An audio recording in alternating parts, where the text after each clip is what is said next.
it together here. John's going to join us.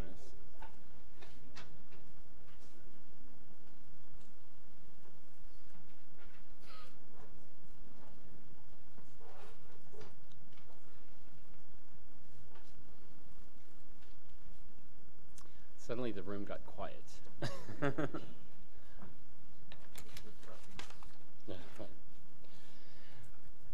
I want to welcome everyone to the Transportation Solutions for Aging in Auto-centric America.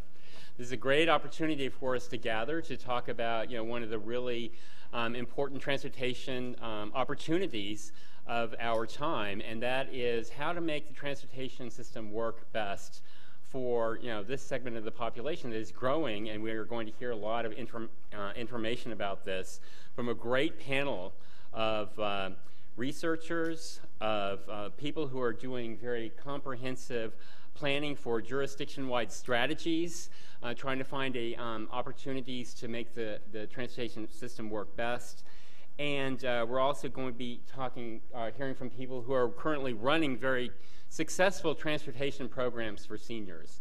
And one thing I've learned as we've been looking into this program a little bit is there is no perfect solution for everyone. There's no one-size-fits-all solution.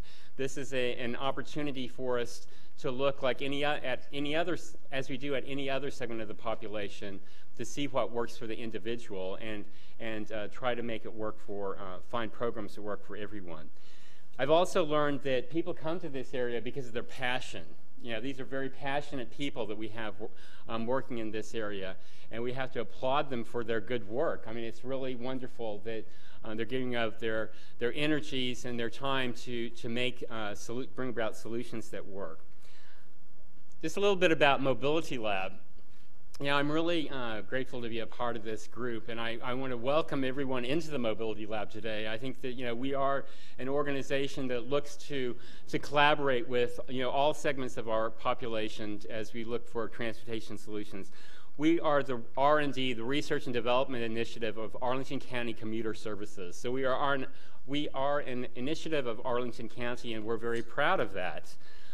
We have been working on my colleagues have been working in this area of mobility management and transportation demand management, encouraging individuals to try different transportation options that might work for them.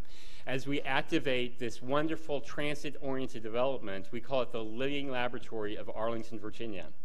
Arlington is really an amazing place. It's very visionary. When I was growing up in Fairfax County, frankly, there didn't seem like there was much of what we see in Arlington today didn't exist back then, back in the 70s. It's been a while.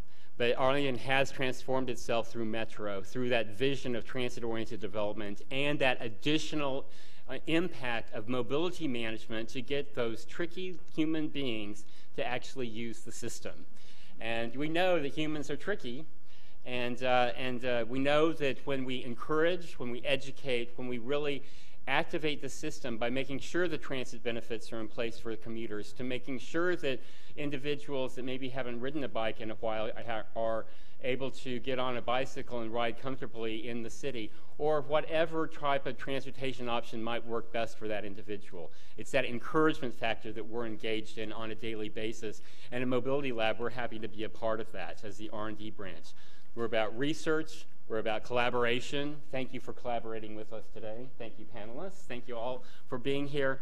And we're about communication. Hopefully you visited mobilitylab.org and seen some of the great articles that have gone up there on that site. And I'm really pleased about all of it. I wanted to introduce some of my teammates that are here today. Lois DeMeester, our CEO, is here, and we have a great team. Our Bureau Chief, Chris Hamilton from Arlington County Commuter Services. Our Director of Communications, Paul Mackey, up here. And also one of our key contributors is Michael Shade, who is also taking the photographs today. And Michael does a great job on the tech side. We also have a contributor you saw out in front, Paul Godden, who does a lot of work on urban planning. Emily Landsman, who is taking care of our social media. So we're quite a team, and several of us on the research side are engaged in other projects right at this moment, so they couldn't join us, but Howard and Stephen are an important part of our team as well. We're about transportation that works for everyone. So today, again, I want to thank you for being engaged in this process, and I also want to thank my mom for being here. You know, she's also Lois. I have two very important Loises in my life, Lois Fairchild. So thank you for being here, and she'll give me a report at the end of the day. She was an English teacher, so I got to make sure that my grammar is correct. I'll try to do my best. I want to introduce our wonderful panel, and I want to give a special thanks to our moderator, Stephanie Firestone. Stephanie has been writing about this on our site. Hopefully you have seen her column, Age in Community, where she has engaged us on topics including why it's important for everyone to get on the bus, why it's important to at least know how to utilize that important option, but also finding transportation solutions that work. She consults with nonprofits and cities on livability, helping them to prepare for aging populations.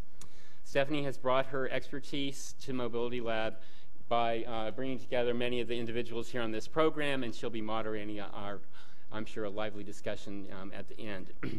And you know, believe me, everyone here has great educational credentials, and you can believe me about that, PhDs, etc. But what I really want to talk about, and when I introduce everyone, is what brings them to us today, what makes them special for being here as part of our panel. John Martin, who is here, and John, if you would like to please join us up here. John is president and CEO of the Southeastern Institute of Research. John is responsible for the overall strategic direction of SIR and their Boomer project, which has performed extensive research into the baby boom generation. So this is a perfect combination, transportation and seniors issues. So that it's perfect coming together of the issues that are in front of us today. His organization has conducted over 50 research studies for AARP and thousands of studies for other businesses and associations targeting the 50-plus market. SIR's researchers have a keen appreciation for the Boomer segment. We appreciate John sharing his book, The Boomer Consumer, with all of us. How many of you, I should have had a copy of that. Hopefully everyone picked up a copy at the front. If not, please do so on your way out. John is a speaker at many different events on this topic, so we're really pleased to have him here today. Next will be, Elaine Binger. Elaine here brings great vision into what it takes to create a comprehensive transportation program for an entire jurisdiction, as she is doing currently for Montgomery County, Maryland. As senior fellow for the Montgomery County Council, Elaine has developed a transportation plan for low-income older adults, which she will share with us today. Prior to that, Elaine was appointed as a member of the Montgomery County Commission on Aging, where she served as its chair for 2 years.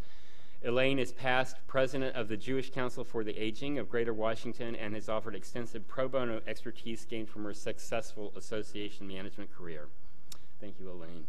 Steve Yaffe. I know Steve very well. Steve is part of our Arlington transit community and brings firsthand knowledge about running a transit system and the opportunities to today's topic. As Arlington County's transit services manager, Steve oversees ART bus service and STAR paratransit.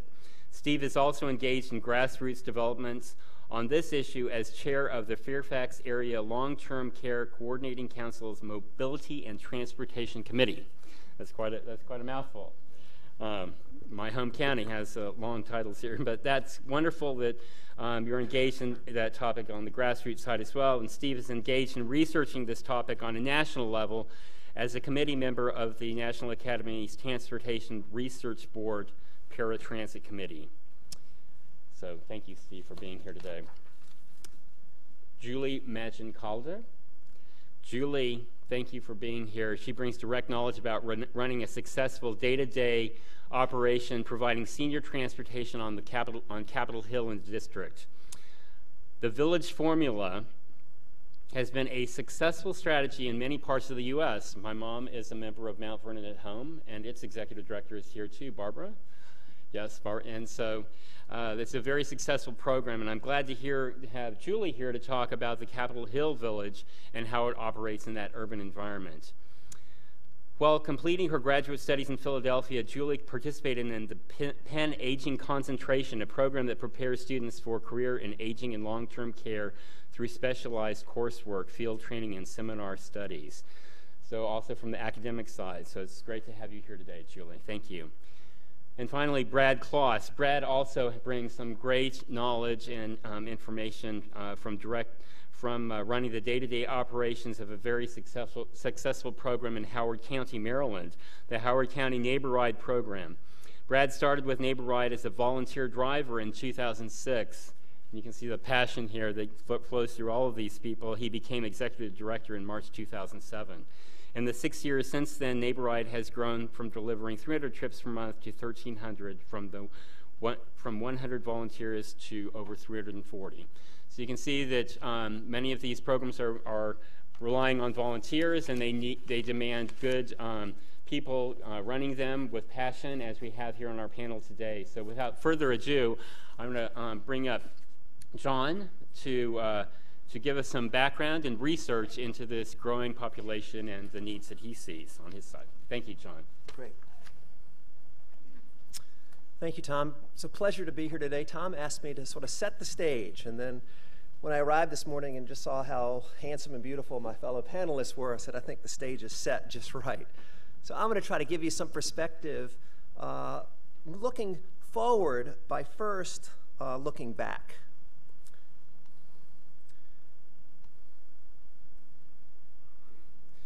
So I want us to think for a minute about 2013. I can't believe I'm here. You know, I look in the mirror every day and go, wow, is that really John? That I've lived over 50 years, 2013. I never thought about the future so much as I do now, being a little bit older and wiser. And sometimes you can learn about the future by actually looking into the past. So I want us to go back 20 years. What was happening back in 1991? Anybody? What were some big things going on back then? Remember Clinton, his first term, and Yeltsin, and the Gulf War, the first Gulf War? Remember that? Comedy Central became its own network. Well, what if I were to tell you something happened back in 1991 that was so profound, so transformative, so industry-changing? Boy, if we knew then what it was going to turn into, we would all be on some island named for ourselves right now. The internet, that's right. The internet was developed in some garage back in 1991, and the date's pegged at August 6th, and it wasn't Al Gore in that garage. But think about how profound that was. All right, now I want us to think about that same sort of revolution, and let's look out into the future. Let's look out 20 years. Let's take the perspective of here we are today, and we're going to look at it, and if I could tell you with 100% certainty that there's something so profound, so transformative, it's going to change the entire planet. And that if you're really, really astute and recognize this, it can change your life and your destiny too. You know what I'm talking about? The demographics, the age wave. Call it the age shift. My friend Ken Dykewell calls it the age wave and named it that in one of his books. But I'm talking about across the whole globe and in the U.S., our population of seniors, of the traditional seniors, 65 plus, doubling.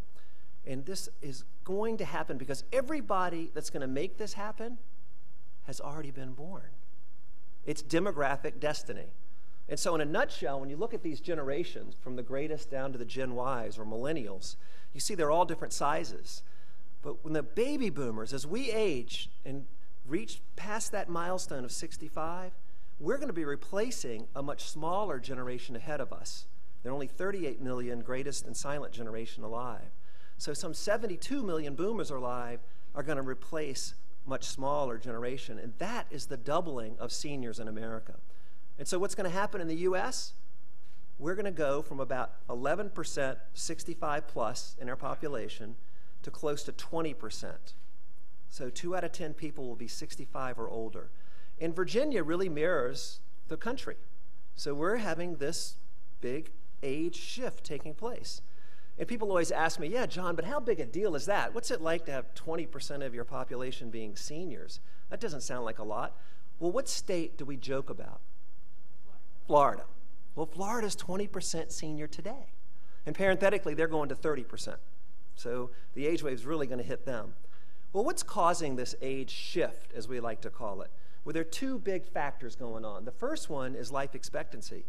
We have been the beneficiary of some smart science and some great sanitation techniques. We're now living an extra 40-some years than people did back in 1901.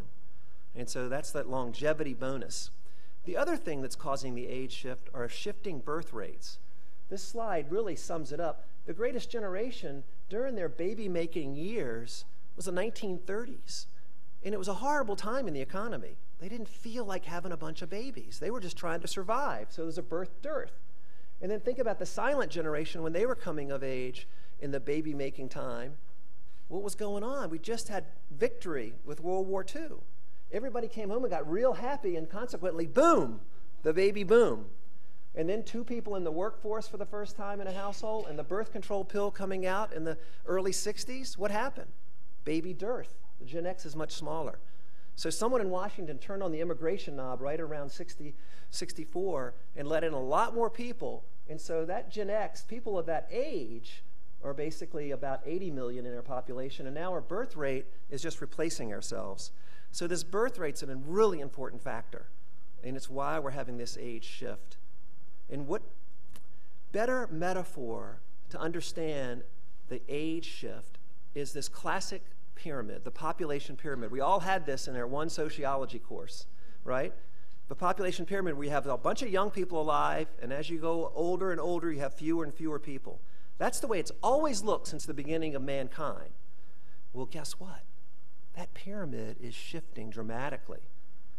Well, I'm going to show you over the course of the 5 slides real quick, and I want you to see where boomers are, right there sort of at the top of that bulge. You got men on the left and women on the right. And watch as I go from 1981 to about 2030, what happens to our pyramid. Our population pyramid is becoming a population rectangle. And this is happening across the US, and it's happening across the world. So think about the pyramid as really the Empire State Building. You're going to have just as many people under 20 as you will over 65 for the first time in history. This changes everything. Everything. And so I'm going to share with you some of the impact of what it's going to be like to have a lot more older people and also fewer younger people relative to the population. It's going to have a big impact. So the next 20 minutes I'm going to fly, but I'm going to tell you about the change agents, boomers, and bring a lot of the book to life. And you have to understand the mindset of boomers and why they're different than today's seniors to understand the future on where we're headed with transportation. And understand what's most likely to change, and then who's already got a jump start. What companies and organizations are already getting ahead? So what should we do next, at least for this morning? So understanding the change agents, that's the first thing we have to do. I appropriately have this boomer in a tie-dye t-shirt. I think all of us have one back in our closet somewhere. Well, how do boomers view themselves? What are they wired for? Well, the key to understanding that is understanding generational dynamics. And that's what my company does. It studies generational dynamics for boomers and all the other populations. And this is the Rosetta Stone to doing that, understanding the age effect, the cohort effect, and the period effect. I'm going to take you through all 3 really quickly to look at the silent generation and look at boomers, to show you how boomers are going to be different than today's seniors. So the age effect. Well, I love living in Virginia because we get to see the seasons. And it's a great metaphor for how we evolve cognitively across our ages. We go through seasons of life, springtime, summer, autumn, and winter. And each is about 20 years long. And what happens is we change in terms of what our modus operandi, what we really think about, what really motivates us. And we see the first half of a life is really focused on the social needs, the social self. And if you're raising teenagers, you might see that. And then the second half of your life is focused on your inner needs. And when we look at this for boomers, we go, wow, boomers are in the autumn of their life, but they really are changing what that means. Instead of a 20-year run, boomers are thinking that's going to be maybe a 40-year run. We're not ready for that last chapter, kind of the winter of our life. I'm going to make this point by showing you a fun TV commercial. And while you're watching it, I want you to think about how old you are and how old you feel you are. And I want you to do that difference in that math. So let's take a look.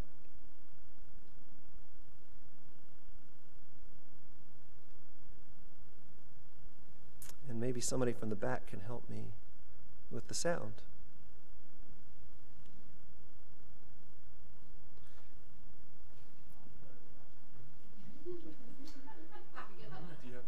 Yeah, I haven't, it was all tested and worked fine before we started. Is there something over here?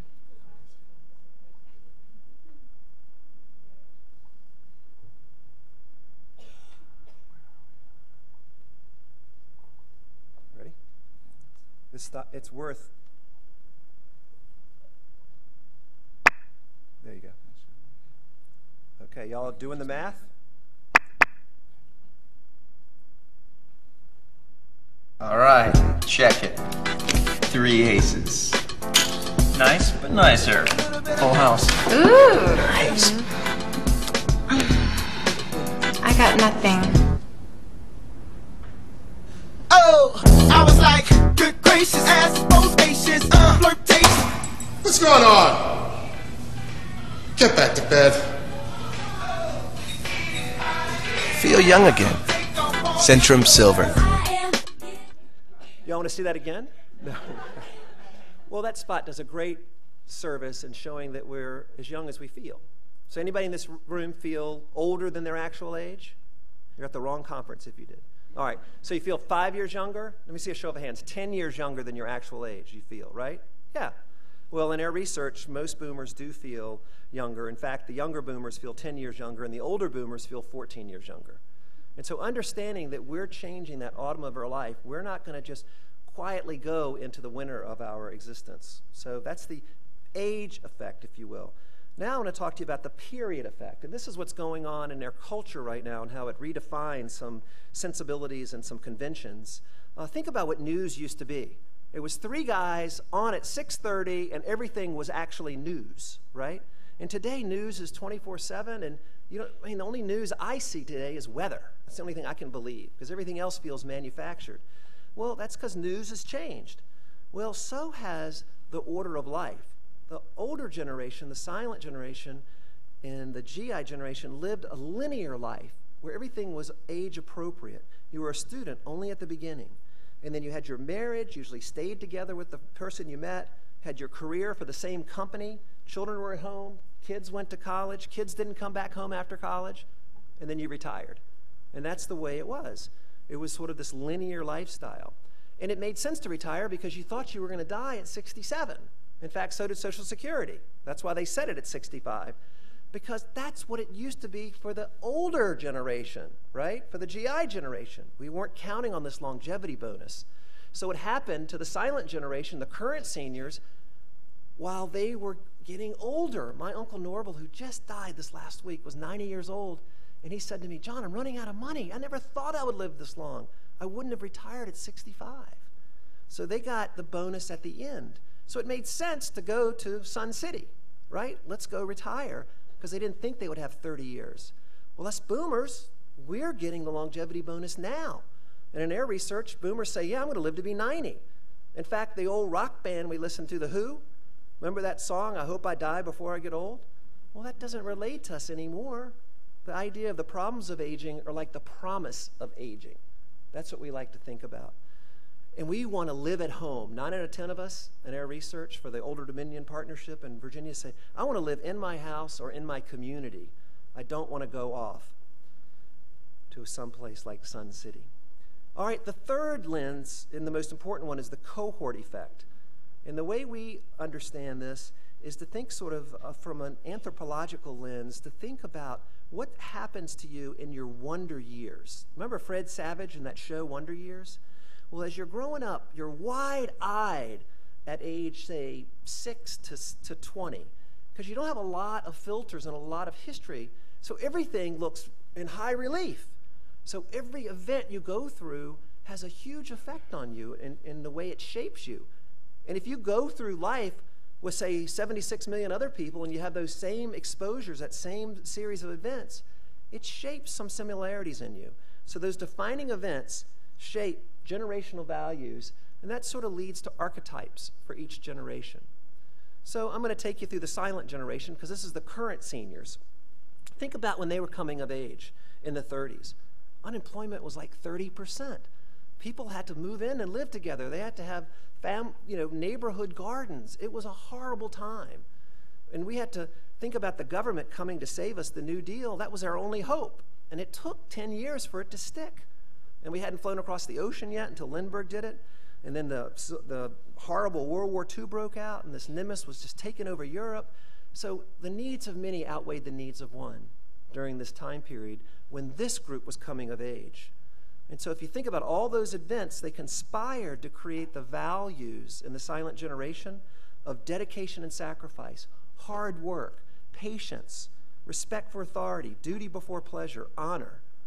So when we think about the silent generation, they're so aptly named because they will just accept what is put forth and be very thankful for it and not cause trouble.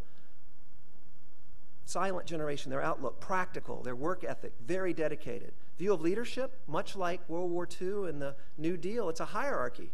I know where I am and what my role is supposed to be, and I'm going to do that job. Change, well, they're cautious because they went through so much at that early age, and their orientation is selfless.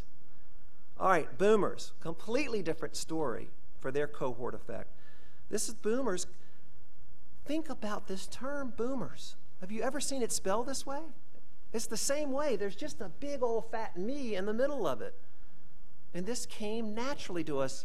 When we came of age, in our wonder years, this guy, Dr. Spock, arrived, not from Star Trek, from medical school, and he taught us all about raising kids, take care of their health, but also their self-esteem.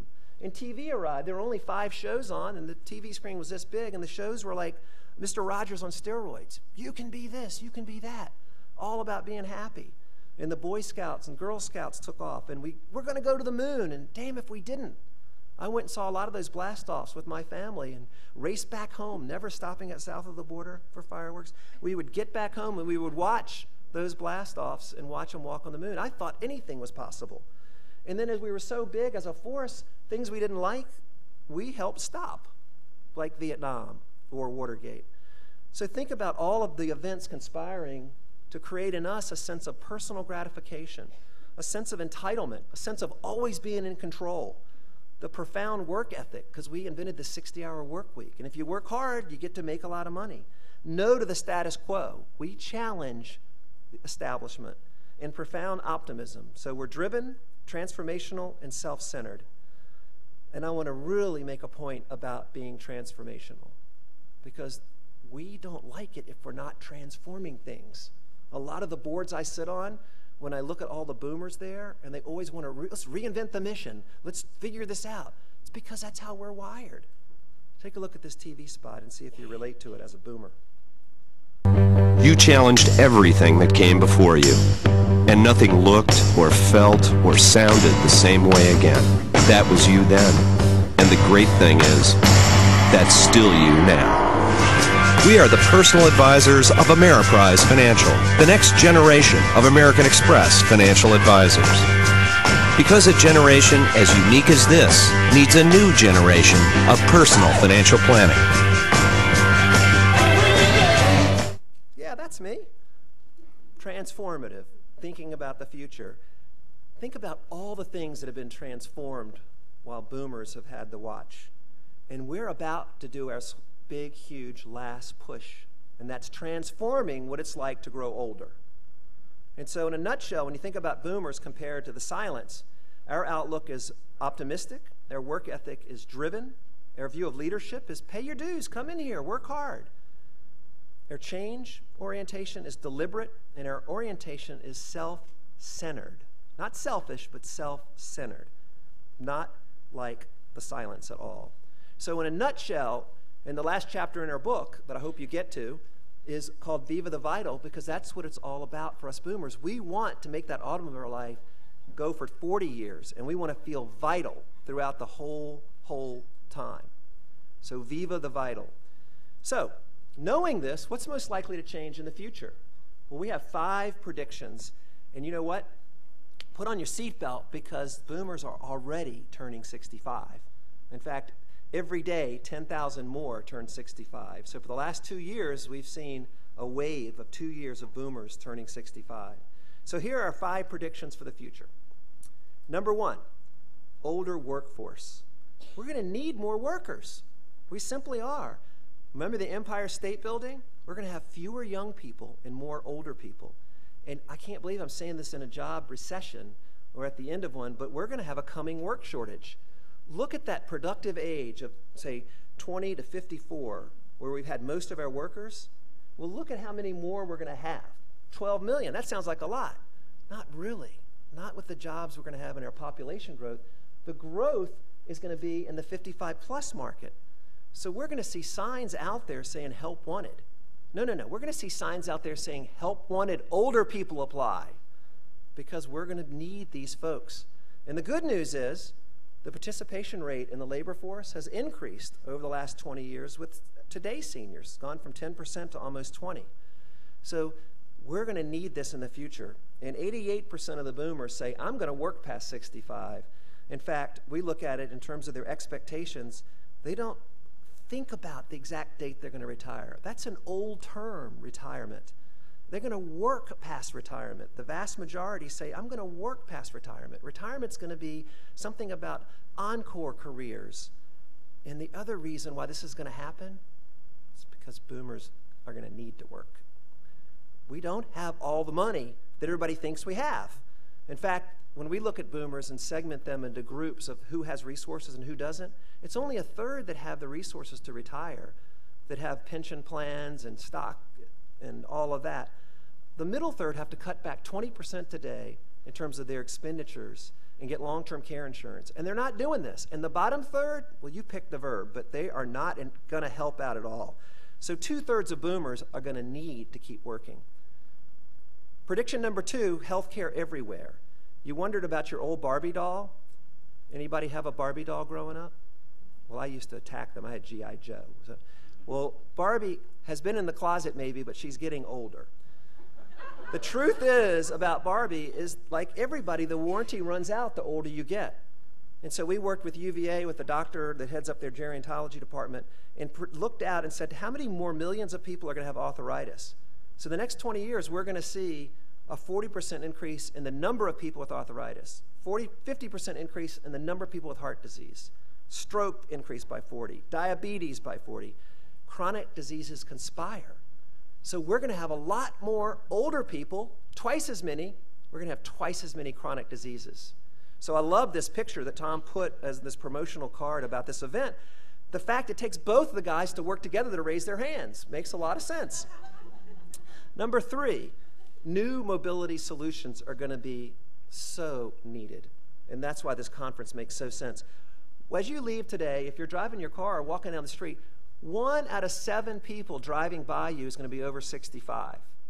20 years from now, 1 out of 4 is going to be over 65. We're going to need solutions. Number 4, we're going to need a new caregiving model. We're going to be around a long time, and like Barbie, all our parts aren't going to be working, and we're going to need help. Well, the help is here today for the silents because they had a bunch of kids, right? The baby boom. So for every silent generation couple, they had 4 kids to take care of them when they're old. So half of boomers have been doing this already. And it's wonderful. I took care of my mother, helped manage the care for my mother, and I had 2 sisters. And it was a little bit of a struggle, but we did it. But wow, in the future, because of that smaller Gen X population, there are not going to be enough kids around to do the same. So we're going to have all kinds of new healthcare models. We are really fortunate to work with the National Family Caregivers Association, and they've done the math. The increase in the senior population, 65 plus, is going to grow at 2.3% a year. The family members available to care for them only going to grow at 0.8%. So we're going to have new models here, and that includes new models of mobility to help. Number 5, and my favorite, growing old is going to be cool. Growing old is going to be cool. So you all know Bruce Springsteen, right? He continues to sell out in a minute and over the hot young bands. The Rolling Stones just announced their Philadelphia tour earlier this week. Tickets sold out in a second. I mean, really, within a minute, they sold out. Unbelievable. So what is a kind of a hip industry? Well, beer is, right? Well, old is going to be cool is already starting to permeate marketing ideas. So take a look at this TV spot.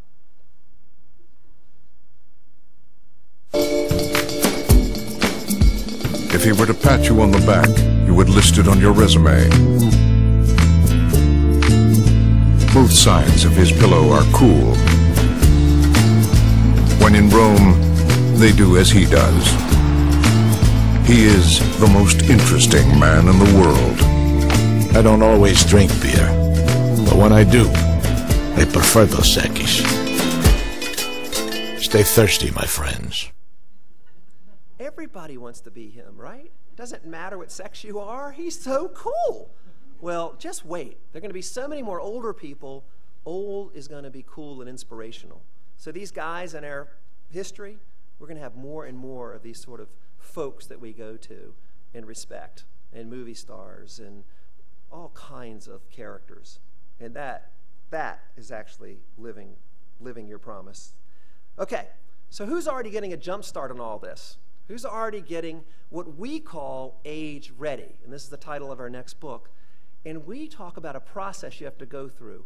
You got to come to a conference like this. You have to study demographics to understand this whole conversation. That's the first step. You got to be age aware. The second step, after becoming age aware and understanding the power of demography and how it's going to affect your company or your community, you got to get age ready. And this is doing a plan. And so that's part of what today's about, helping everybody think through a plan. And then ultimately you get to age less. And age less is about developing solutions that make your community or your employment site ageless, a great place for people of all age. How many of you guys have good grips at home? You know that good grips, right? Let me see a show of hands if you got one of the, look around. Okay, and I'm seeing a lot of young people raising their hands. This was invented by a guy that just retired from an appliance sales career, and he was sitting on his first day of retirement, and his wife slammed the old kind of peeler down, those old metal peelers, and said, "I can't stand it, my arthritis." And he looked at her and he went, "Oh my gosh." He grabbed that old thing, that old metal potato peeler, went in the basement, cut a broom handle off, stuck it into the broom handle, came back up, said, "Here, honey." So she goes, "This is great, it has a good grip." He went, "Oh my God, I'm going to start a new company." He's a millionaire now, right? Good grips. So it's invented for older people, but now everybody has it. It's so smart. So in marketing, if you go old, you always, or most of the time, get young. But if you go young, rarely do you get an older person, like Red Bull. How many old people are drinking Red Bull? Not many. Maybe some should, but not many. So who's already getting ready? I'm going to take you through some real quick. Health systems. We're already seeing emergency rooms designed just for seniors. But all the improvements they're making make it great for everybody. Walking across a floor that you're not going to slip up on, or having a pillow with a speaker right there. Makes a lot of sense.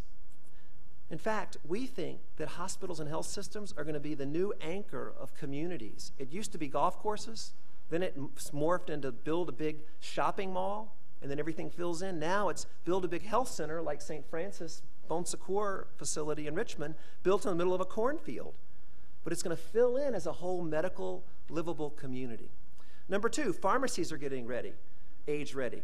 Walgreens hired Apple to put a Genius bar in Walgreens for Walgreens pharmacists to come out from behind the counter and start serving everybody as the quarterback for healthcare, because everybody's going to need it. Home builders are getting age ready. Think about changing a lot of zoning ordinances across the country so you can have these little cottages put everywhere where you can have your in-law stay with you. In-law being us aging boomers. That's who we're talking about. But it's really like a medical home inside.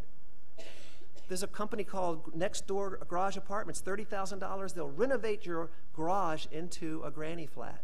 And then when you don't need it anymore, they'll come and take it all out. It costs $30,000. They give you $7,000 back if you come and let them take their parts out when you don't need it.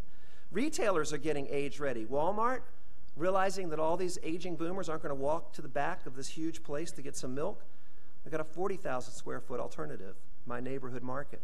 Best Buy, downsizing. Yes, reaction to Amazon, but you know what? They've teamed up with Mayo Clinic.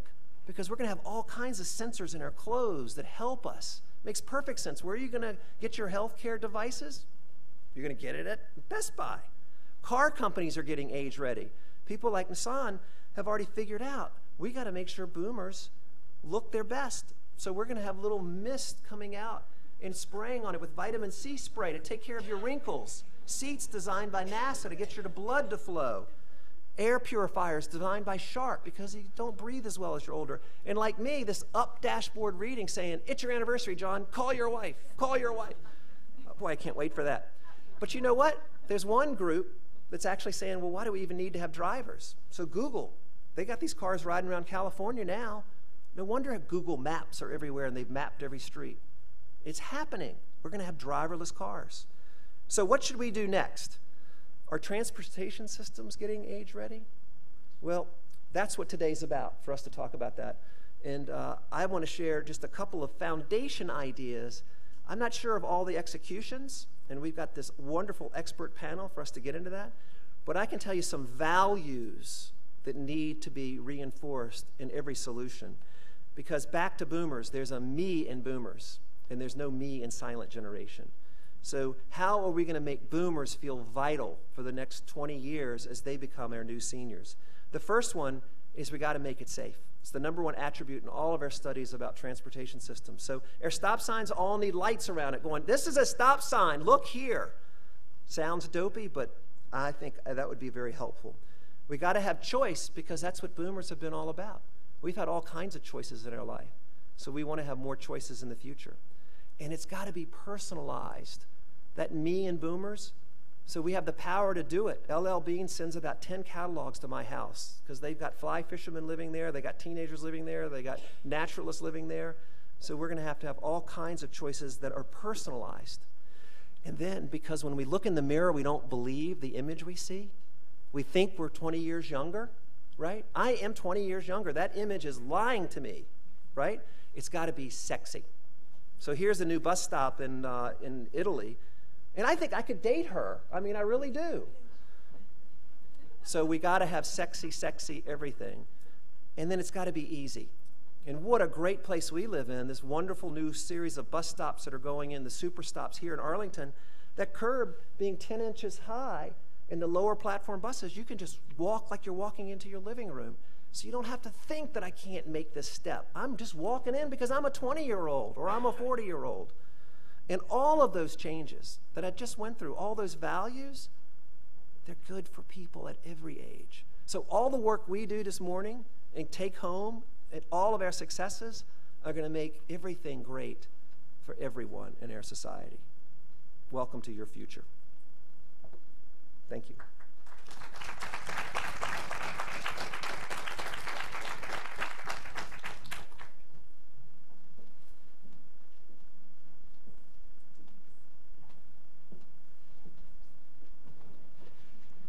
Good morning.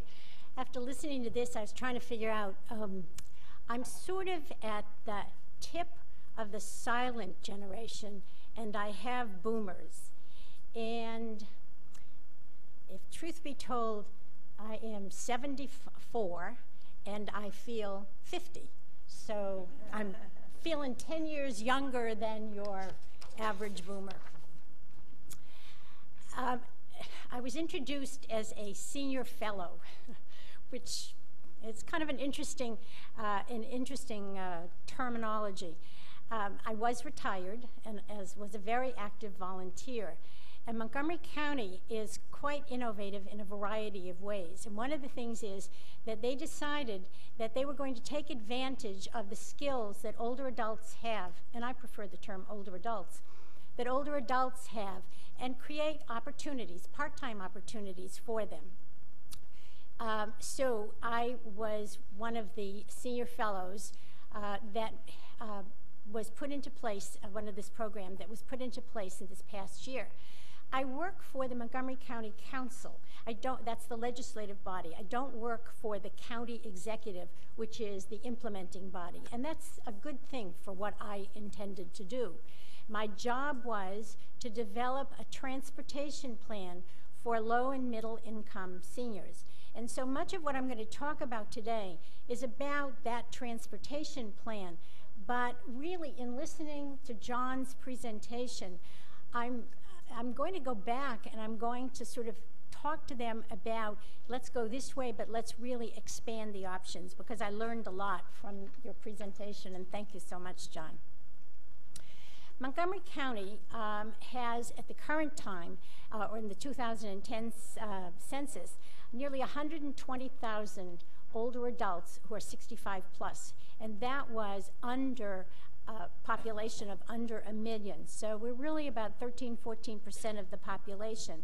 And in 2020, the expectation is that we will have 156,400 people in roundabout. We all know, and I think that this is really true, and we're going to hear about it today, that older adults really want to age in the community and in their place, whether their place is the home that they live in or some other area, but it is within the community. They really don't want to move. And they want to have multiple transportation options. And in Montgomery County, we have multiple transportation options, but they are not coordinated. And the chart that you see there is the chart that I put together for the presentation that I made in February to the members of the County Council to show what we have in Montgomery County.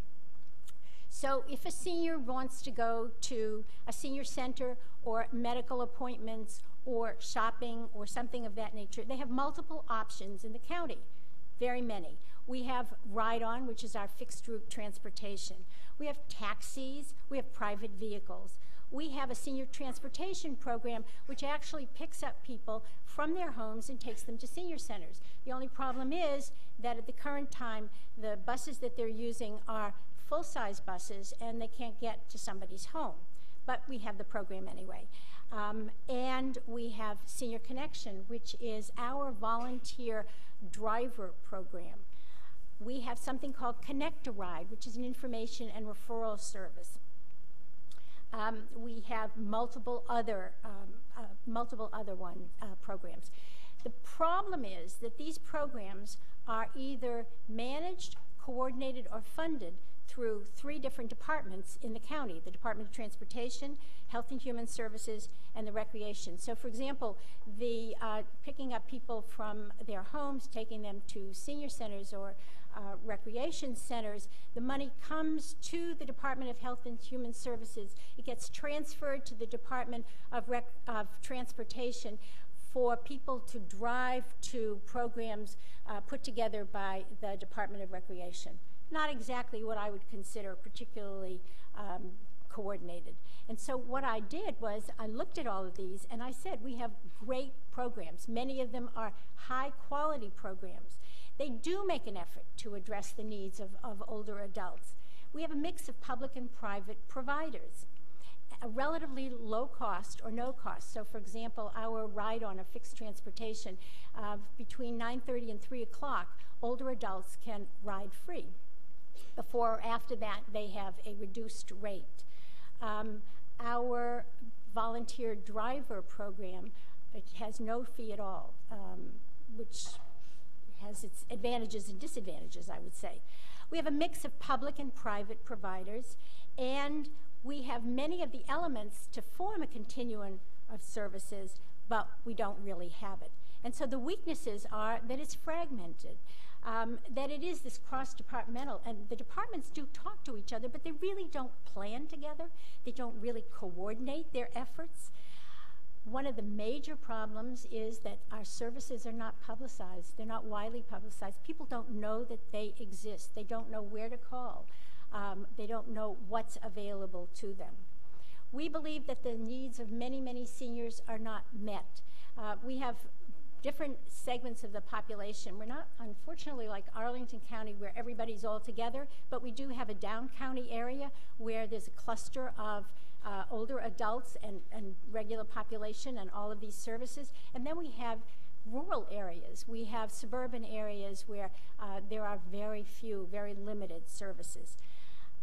All of the possible providers are not taken into consideration, we don't have a sliding fee scale so that people who have the capacity to pay for transportation can do so on on that sliding scale, and those who don't can have an opportunity to have the transportation without a fee. So this is what I proposed. And I have to tell you, I'm sorry that the Department of Transportation is grayed out in terms of the color, but that was not in the original design. But what I proposed when I went before the county council and to the departments is that we put together a mobility management system, which I saw as the hub of the services that we could provide from the 3 departments within the county government and the private providers. I came to this conclusion after considerable research across the country to many, many other communities that do have some of these systems. Mobility management, which you've heard about, and I have to tell you, as I was sitting in traffic this morning coming over here, I heard an advertisement for Citrix, which was doing mobility management so that people could work at home. And I thought, well, that's one way of looking at mobility management, but it isn't our way of looking at mobility management. What we were looking at for mobility management was really focusing on the transportation and mobility needs of, and I have low and middle income older adults, and the reason I have that there is because that was my charge, but I really think that what we put into the county will focus on the needs of all adults in the county, regardless of the age, and including them in planning. One of the things that I found is that we have no real transportation or older adult advisory committee. We think we know what they all want in different parts, but we have never put them together and really developed programs related to their needs. Mobility management really means that it focuses on the individual customer needs, the rider needs, and gives them a wide range of transportation options and uses a wide range of service providers. While we have all these things, we don't really focus on the need of the individual and do it that way. Mobility management coordinates these and becomes much more efficient so that, for example, if we have multiple vehicles and they're at different places during the day, there are programs, there are ways of coordinating these vehicles so that you can deploy them in various areas and meet the needs of different people.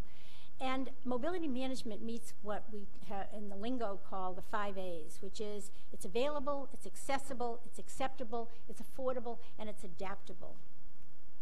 Some of the elements of it, of mobility management, and Montgomery County does have some of these. We have a one-click call center. Well, we don't have a one-click call center, but we do have a call center. We have an organization called Connect a Ride, which is an information and referral service. And if you can get to Connect a Ride, basically they can tell you what all of your options are. But they are not funded to provide something that's really critical, which is options counseling, which really takes the individual and says, okay, let's look at what your real needs are and let's see how we can create a system so that your needs are met. Connect a Ride does it to the extent that they can, but they're limited in terms of that. Mobility management includes a network of multiple services. It includes bringing them together to serve a wide variety of needs. We have something in Montgomery County called Transportation Providers Roundtable. Wonderful opportunity for the providers to come together to learn about some of the issues, but it's not really a network of providers that's focused on problem solving. It's focused on networking and information sharing. Mobility management is service coordination, and that's probably the most important aspect of it. One of the things that we talked about, or I talked to some of the people about, is we do travel training in Montgomery County. The Jewish Council for the Aging does travel training, and I suggested that they have a conversation with the people who are called the Call and Ride, which is the taxi coupons, so that you provide travel training to people who are eligible for taxi coupons and therefore enable them to stretch their taxi coupons by using the public transportation as best that they can. So it's those kinds of service coordination. And the last thing that's really critical that doesn't happen in many places is an ongoing evaluation of what you're doing and then changing direction when you need to. I proposed a system, I said, for a mobility management system. And mobility managers are a very unique population of professionals. They really do help a community coordinate policy, develop coordination systems, look at what the land use and urban planning needs are, and work together with a variety of different providers and members of the community in order to make sure that there is a real coordination between the needs of the community and the ability to meet them via their transportation. They are brokers and they are navigators, so that they work with, for example, the Health and Human Services Department to make sure that the people who are served by that department are actually do actually have their transportation needs met. Now, I know that many communities have pieces of all of that. We have pieces of all of it, but it's not really together. And so, as I told you at the beginning, my job was to come up with a recommendation, and so I did. I came up with about 11 different recommendations. However, I knew that when I went before the county council and the county executives, that I had to say, that they were going to say to me, okay, you have all these things, but what are your priorities? So I had two priorities. My first priority was to establish a mechanism within the county government for smooth coordination of all the older adult transportation services and programs, and that meant a staff position. Somebody who was a mobility manager who would be at a high enough level to be able to enforce, if you will, what went on within the departments, and also to coordinate the external providers. The second priority was that we rebrand what we do in Montgomery County so that it has a sexy name, so that people realize that when they think about this sexy name, and I didn't come up with one because that's not my field, that they know, right, that they know that this is older adult transportation for Montgomery County, and to develop a strategic marketing and communications plan. So those were my top two priorities. And I felt that all of these other recommendations, which are expanding information and referral, expanding the volunteer programs, coming up with fee-based solutions for private providers, things of that nature, they would all happen. But they wouldn't happen at the beginning. If I came up, those are things that are really necessary. But what really was necessary was that we would start with a mobility management position. So I'm pleased to tell you that the county council was very supportive of my proposal. The county executive and the various departments were also very supportive of it. And I did it in the middle of the year, just before budget time. I thought that was a good time to do it. And as a result, the county executive did put in his budget for a mobility management position. It's not quite where I would like it, at the level of where I would like it funded, and also the strategic communications plan. But we aren't through the budget process yet, and so we're working on expanding the amount of money that's being allocated to this, and I'm hoping that I come back next year, I'll be able to tell you that Montgomery County has already started with a mobility management system. Thank you very much.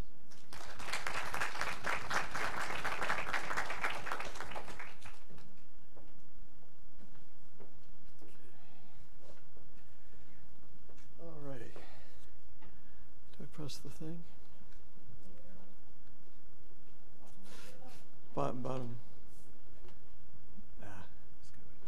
Okay. Oh, that one. Okay, good.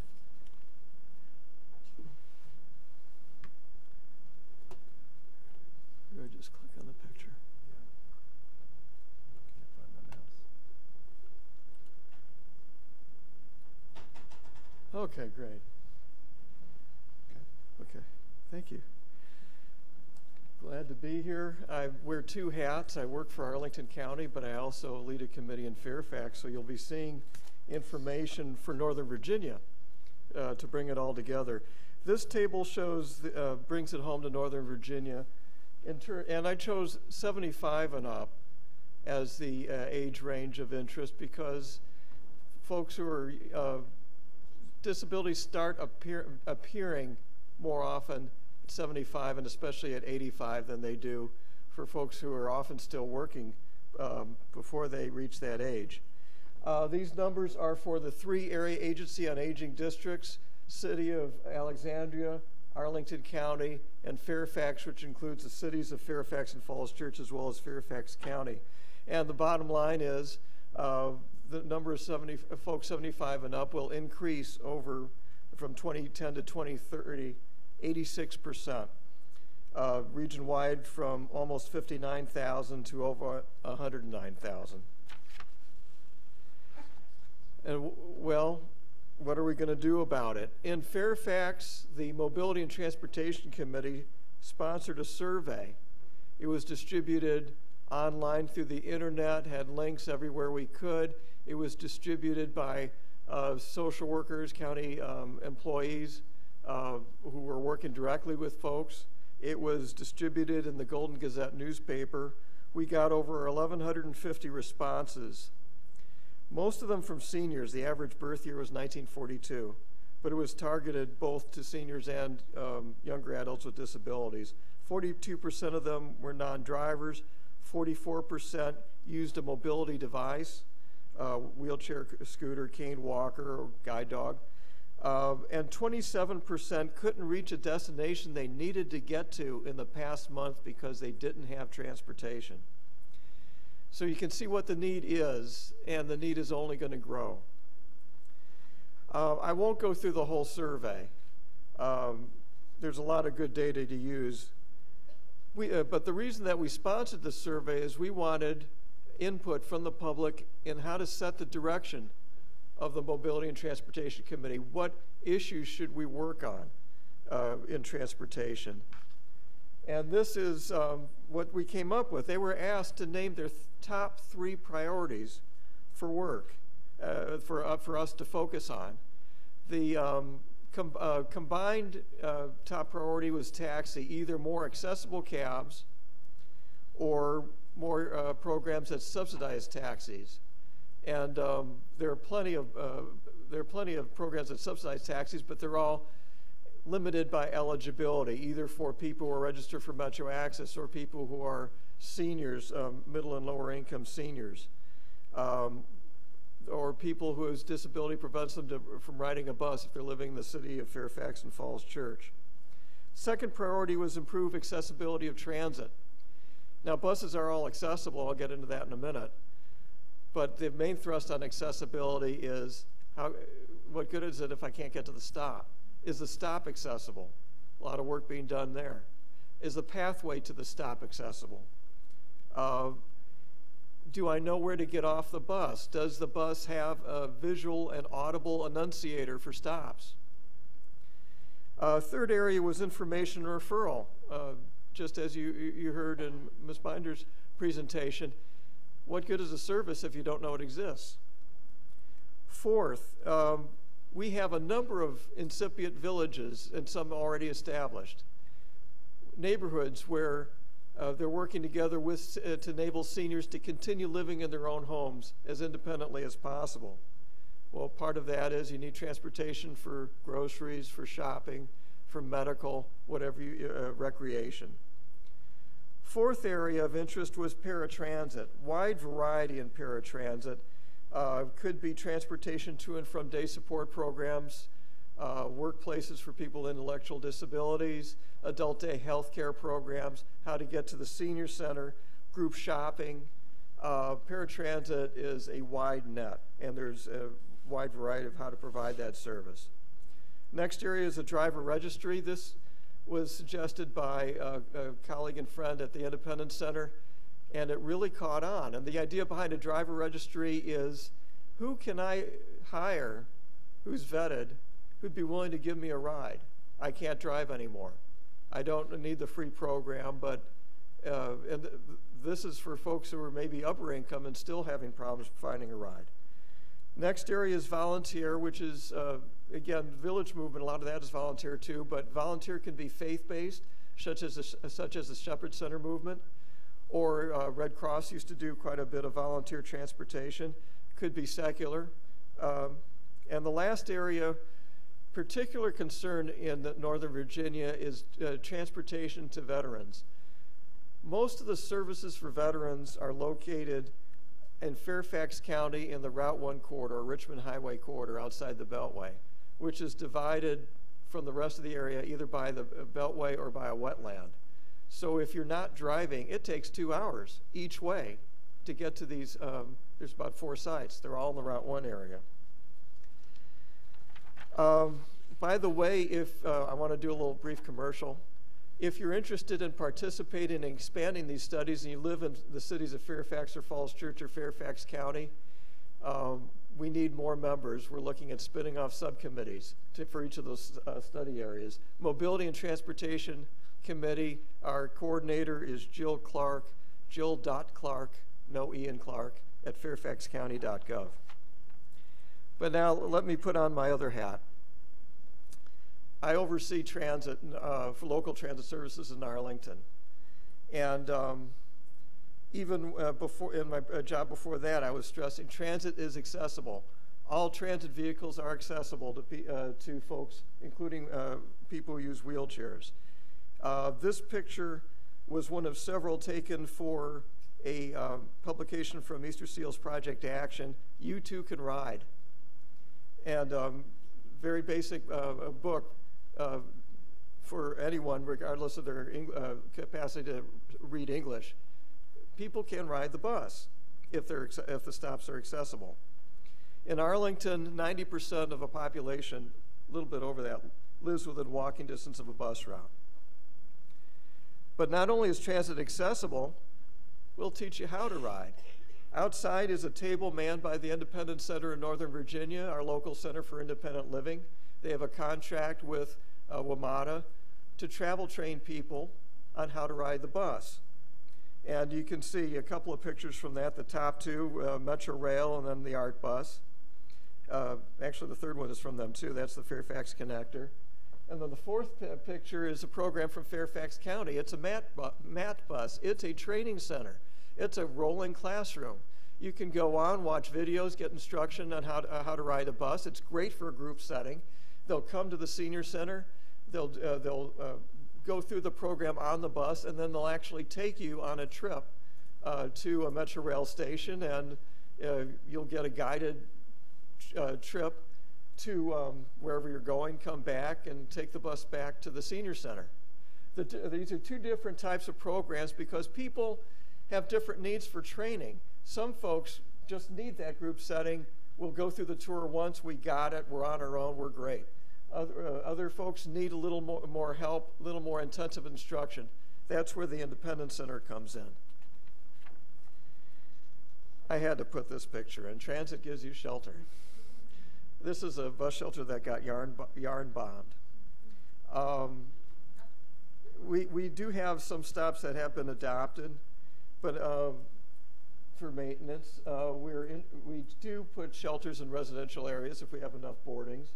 But there's a couple aspects about this shelter I wanted to point out, and the picture isn't that great, but you can see the pole with the bus stop signs on it, ART, and above that is Metro Bus. Has that little circle in there, Next Bus. Both the Next Bus circle and that green ART flag have a bus stop number on it.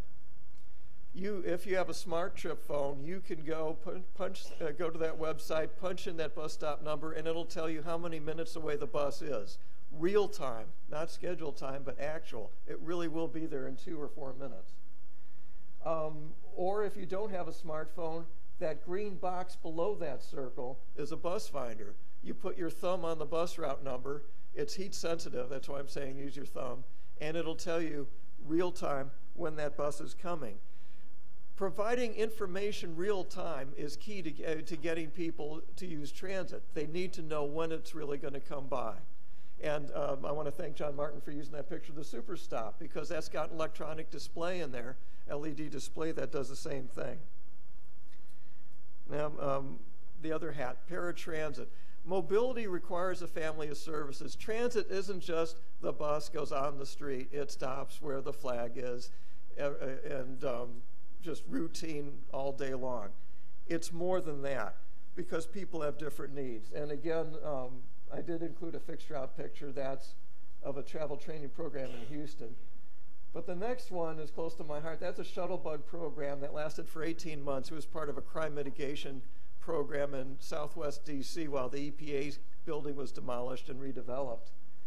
That carried people from the neighborhood to the to Waterfront Metro, and also Safeway and CVS.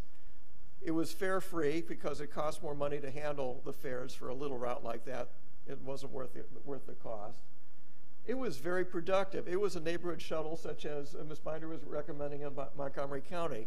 It's part of that first mile, last mile, because a lot of people don't live that close or work that close to the bus stop. How do you get them on transit? You've got to have that first mile, last mile solution. This is a picture from the old days for me at Fast Tran. This is a group shopping trip. That's a picture at the Giant in Herndon. They came from either a senior center or a senior high-rise. They're still doing that work. We have Super Senior Taxi in Arlington, and which is a taxi coupon for seniors 70 and up. Star also uses Star, which is our alternative Metro Access, also uses half the rides are on taxis. So I want to put that picture in. This is a volunteer. I don't remember where I got that picture. Being given, providing a ride to a senior, going to a medical appointment. And then the last picture I wanted to focus on, that's a picture of Penrose, if you don't recognize that, Columbia Pike at about South Barton Street.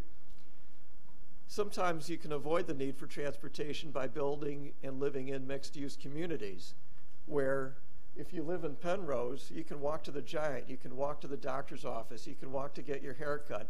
There's a transit stop. Columbia Pike has more buses than any place else in Virginia that'll get you where you need to go. So there's a wide well, transit is a big umbrella. And that's why the title there is mobility. Mobility, there's so many different ways to do it. Again, some people need door-to-door service.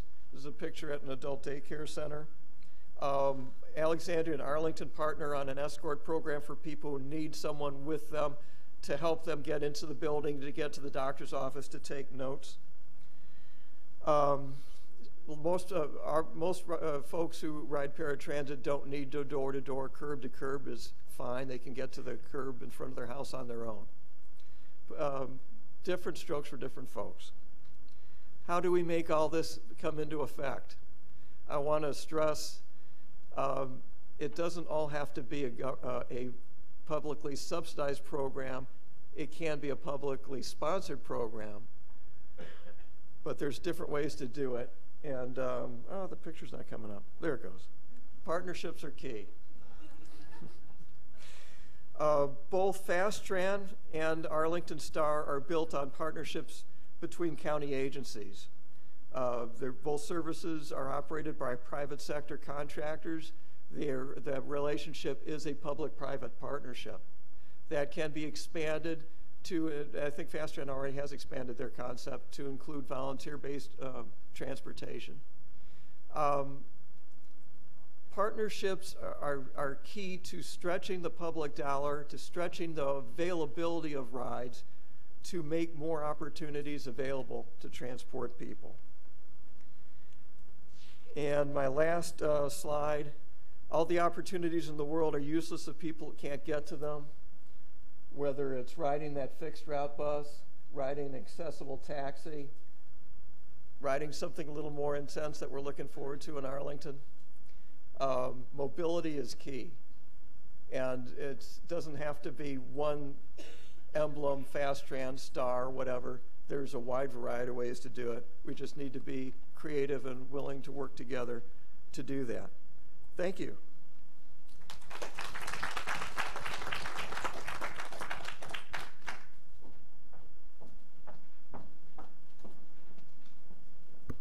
Hello, everyone.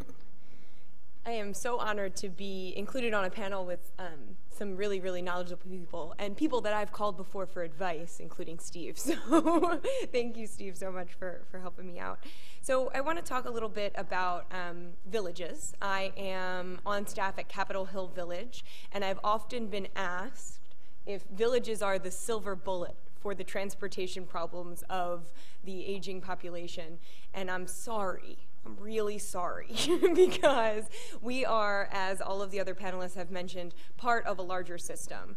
And so this presentation, I'm hoping to give you guys a little bit of information about villages and the village movement, about what transportation through villages looks like at Capitol Hill Village, and then how I see villages fitting into that model. So unfortunately, you know, I'll set that out right now. I hope I'm not disappointing anyone. Villages alone cannot move all of those boomers that John talked about. So, but we'd love to be a part of that. So what are villages is what we'll start with. And here I have a couple of pictures of our members who are very active and engaged and living at home.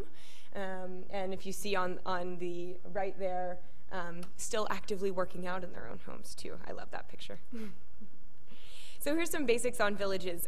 We're community-based membership organizations, and we each run independently. So the saying is, if you've seen one village, you've seen one village. There's a national organization called the Village to Village Network that unites villages and provides guidance to villages that are developing. But each one really is its own system that is built, in theory, to reflect the community in which it exists.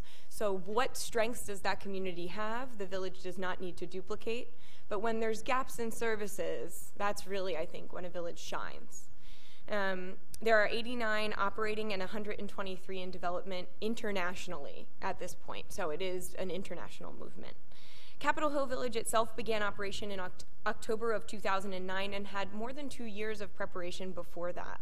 So this was a targeted community effort toward developing a program that could allow neighbors, friends to stay in their homes as long as they desire. And it was an effort by the community itself. There are currently 241 memberships, which yields 347 individual members in Capitol Hill Village.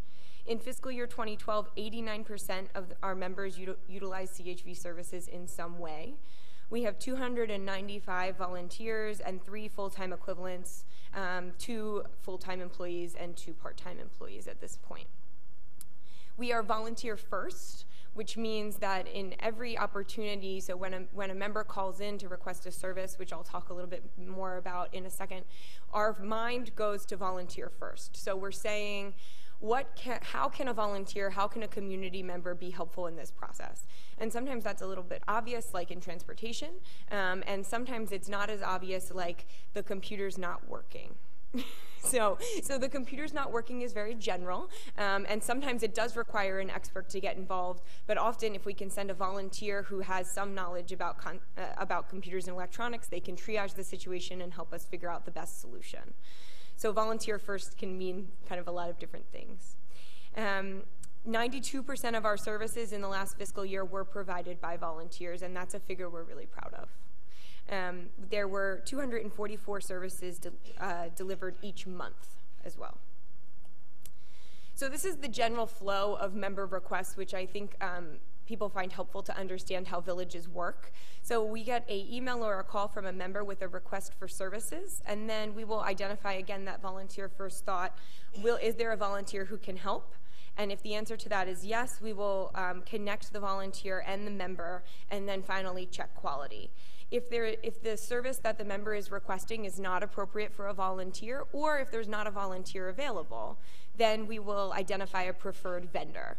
So in the case of transportation, if there's a transportation request that cannot be filled for whatever reason, which does happen on occasion, then we identify vendors in the community that we support. And some of them are private drivers, as referenced before with the driver registry. Some of them are organizations like Uber Car, if you're familiar with the use of Uber. So Capitol Hill Village has an account with Uber, and we can call private drivers to members' homes. Uber uses smartphones and real-time drivers in fancy Lincoln Town Cars. So actually our members really enjoy these rides. And they'll come by to your home and they'll pick you up and they'll open the door for you and they'll open the door and help you out of the vehicle, which is really valuable. And their cost is typically just a few dollars more than a cab. So we have looked for innovative partnerships with up-and-coming companies like Uber, and we're working on, knock on wood, a reduced rate for members for that service and hoping to actually make that a district-wide for all villages. So one key part that I want to point out in here is the quality check. Villages, one of the great things about villages, I think, is that our members are customers. And we want them to be happy with the services rendered. While we use volunteers, that does not mean that the quality of that service should not be top-notch. And that's something that we really value and check. And so every service that we provide, we go back and check and ensure that that service was provided to our members' expectations. And if it wasn't, then we ask if we can try again, which is something that I think appeals to the boomer generation. At CHV, we currently have 66 volunteer drivers. We complete background checks, including motor vehicle checks on all of our volunteer drivers. We keep a copy of registration, insurance, and driver's licenses on file for each of those drivers. And the drivers will respond to requests for rides via email or phone call. So we normally send a weekly digest of all of the rides coming up for that week. Volunteers will reply and say, oh, I'll take Tuesday the 17th to downtown. Oh, I'll take Wednesday. I can do round trip. I can do one way. Then we give the volunteer that member's information, and the volunteer goes and kind of arranges the details. We don't have a limit on our destinations. I often get asked, how far do you go? And my response is always, we go as far as our volunteers will go. So if the situation arises where we cannot find a volunteer to meet that service, we'll go to a vendor. But we've had volunteers who drive members all the way, to Johns Hopkins from DC. We had one member who had to go weekly for a period of time, and we were able to find various drivers who would be helpful with that. We go out to Dulles, we go to BWI, we've gone kind of all over the place. I think we've had a couple drives to Richmond, and it's all a matter of what our volunteers are willing to do. Actually, the Johns Hopkins trip became very popular because there's a delicious deli around the corner from Johns Hopkins, if any of you are familiar, and we have a real lack of Jewish delis in DC, so. Okay, so this is a nifty little chart I put together on the number of ride requests that Capitol Hill Village has gotten between January 2011 and March 2013, and these are completed volunteer requests. So we've had an average of 107 rides per month, or we have 5 rides per volunteer every work day, if you think of it in those terms. Transportation represents 45% of the total services delivered at Capitol Hill Village, and this is actually lower. This is about 3% lower than last year's FY 2011 numbers. And I'll go into a little bit of why I hope that happened. I can't directly put it to that, but we are making a concerted effort to not have transportation be an overwhelming portion of the services provided. And that's because we want to ensure that our members are engaging all of the transportation options in the city. 10-member households requested 33% of total services regarding transportation. So this is a key number that I want everyone to think about. We have what hospitals refer to, and I don't like the name, but we need to come up with another one. Hospitals refer to as super users, or frequent flyers is the other one, as when it comes to transportation. There are folks who consistently have trouble finding transportation that's appropriate to their need and where they need to go. Some of my work over the past year has been identifying those folks in our membership and working with them to integrate other types of transportation if they exist. The unfortunate part is that I've found people that they don't exist for. One case that I'll mention now is a member who had ongoing cancer treatments, chemotherapy treatments downtown, and he was so weak after each of these treatments that there was simply no way that he would have the ability to go out and hail a cab for himself or get himself onto a bus independently. He needed someone to be there and help him into the vehicle, which was a service that only Capitol Hill Village could provide in the district that we've been able to find. So we drove him back and forth to chemotherapy 5 days a week for 6 weeks. And that was something that came up like that. He went to the doctor 1 week, they found it, they said it needs treatment, and they sent him to, and the doctor expected him to be able to arrange that treatment. And without Capitol Hill Village, I don't know how that would have happened or what that would have looked like. And he was a working individual, he was in his early 60s, and he didn't have family in the area. It sounds like there's a lot of factors that make that unique, but I'm afraid it's not. So we really need to think of how these transportation circumstances arise. There's people that need it now and suddenly and don't have time to wait for a Metro Access application.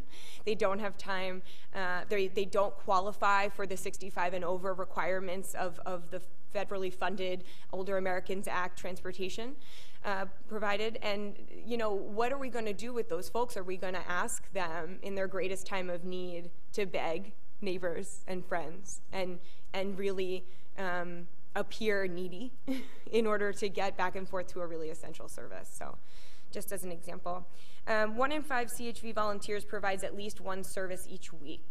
So the flip side of having members who have a lot of needs and ongoing needs is that we have volunteers that are willing and able and do engage frequently with our volunteer program. So I don't necessarily see people who use services frequently as a bad thing at all within the village.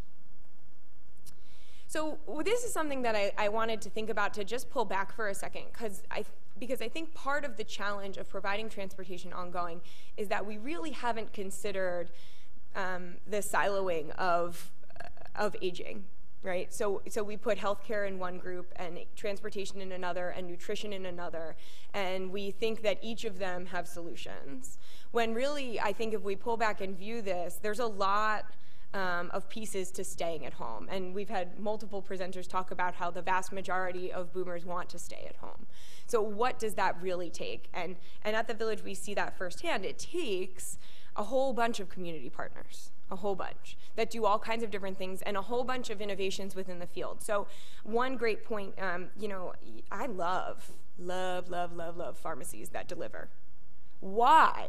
Why don't all pharmacies deliver it? I mean, it's completely ridiculous that there's an additional trip after going to the doctor that involves sitting and waiting at a CVS for 40 minutes to get your prescription filled that your doctor says you need to take straight away. We had so many instances of our volunteer drivers being asked to go to do prescription pickup after a doctor's visit that we started making direct referrals to a pharmacy within our neighborhood that delivers. And for our lower income members who can't afford the delivery cost, the village will absorb that cost. That's how worth it prescription delivery is. I mean, it's night and day sometimes. The other piece to this is comprehensive medical care and advocacy. Doctors can be very frustrating in my position sometimes. Sometimes the medical field does not understand what it takes for someone to get to a doctor's appointment, to be completely honest, and what that wait is. A diabetic member who's at the doctor's all day and waiting for 2.5 hours to be seen is completely inappropriate in my opinion. I think there needs to be some agreement across the field that being sensitive to the needs of older adults includes better comprehensive medical coverage. And, you know, we'll do our part in getting someone there, but when they're there, you know, there's only so much control that we as a village can have. But I think identifying practitioners who understand the challenges of aging is really essential, and holding them to high esteem. So the picture that I have here on the right is Dr. George Toller, who is one of our partners at Washington Hospital Center, and he runs the Medical House Call Program.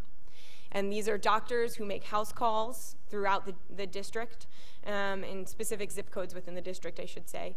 And they're fabulous. They're geriatricians. They can take x-rays from your home. They can take blood samples from your home. There's no reason why a 70-year-old member who has trouble getting to and from downtown needs to go back for 3 tests a week. Can we clump those together? Can we find some innovative way to really get those persons' needs met in an efficient manner? And when that time comes that it becomes too difficult to get to the doctor, are there in-home geriatric services that can provide the same high quality of care? And luckily in Capitol Hill right now the answer is yes, and I'm hoping that this increases. They have a a grant through CMS through the Innovation Center, and they're currently a pilot project. So hopefully in the next year they'll be able to expand to 3 additional teams and more areas. But we need to think about things in these types of terms as well. Grocery delivery, ride sharing, call and ride, home maintenance assistance. There's so many pieces to creating a full system that allows someone to stay at home. And I just wanted to take a second to pull back so we view this kind of not as a single transportation piece, but also as all of these other factors that come into play. So I have one other hat that I wanted to highlight here while I'm here, which is when we realized this at Capitol Hill Village, when we saw our transportation numbers and we said, holy moly, do we want 50% of our services to be about transportation? Is that an appropriate role for a village in the long term? Is that a sustainable role? Because we're very happy to provide transportation. We think that there's more to it than just a ride. Every volunteer that sits in the car with a member and has a conversation, that was a valuable interaction. And our volunteers tell us that that's what they love. And so we want to maintain that. We don't want to burn our volunteers out. We don't want to be overwhelmed by so many transportation requests. And at one point in the past year, we were. It was really, we had a significant increase in requests. And all of a sudden we said, that sounds like a lot for this past month. And when we got down to it, I called some of our members and I said, what's happening with this? It turned out that that WETS, the Washington Elderly and Handicapped Transportation System, which is the call and ride system that's funded by the DC Office on Aging, they had some significant problems in their service delivery. And they were scheduling, you had to call to schedule over a month out at one point in order to obtain a ride through the DC Office on Aging. And so our numbers just skyrocketed. There was no question that these two things were related in our head. And so we quickly decided that an advocacy role was essential as well for the village. In order for us to be sustainable, we need the city services to be functioning in a way that's helpful to our members. And so I've been involved with the Senior Advisory Coalition, which is a group of more than 20 organizations in DC that serve older adults. Iona Senior Resources is one of the lead agencies on that, Family Matters. You name them as far as aging goes in DC, and they're likely involved with SAC. We meet monthly and we create a policy agenda. We're led by a group from AARP on that, and we identify transportation as one of our 4 major goals for the fiscal year 2013 as a result of these challenges with WETS, with the DCOA-funded transportation system. So one of our main goals has been to improve WETS service delivery through monitoring its operations, educating public officials, and making recommendations to the DC Office on Aging, as well as advocating for an increase in the budget for these services.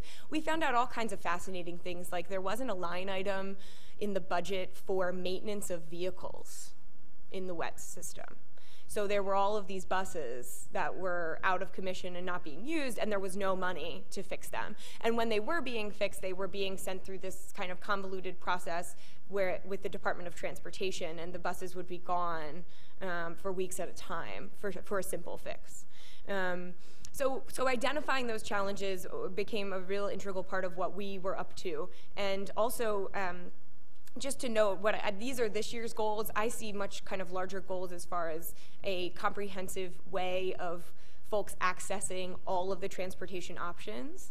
I really think that the coordinator role that Elaine was mentioning is really essential, and someone who's involved. Where we would love to see that in DC is through the ADRC.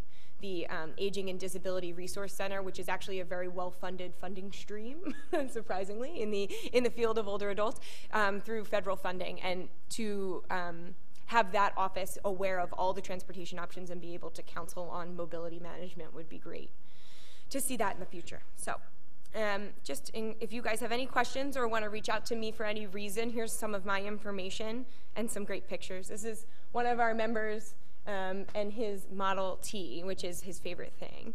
And so I thought that was appropriate considering, but thank you all so much.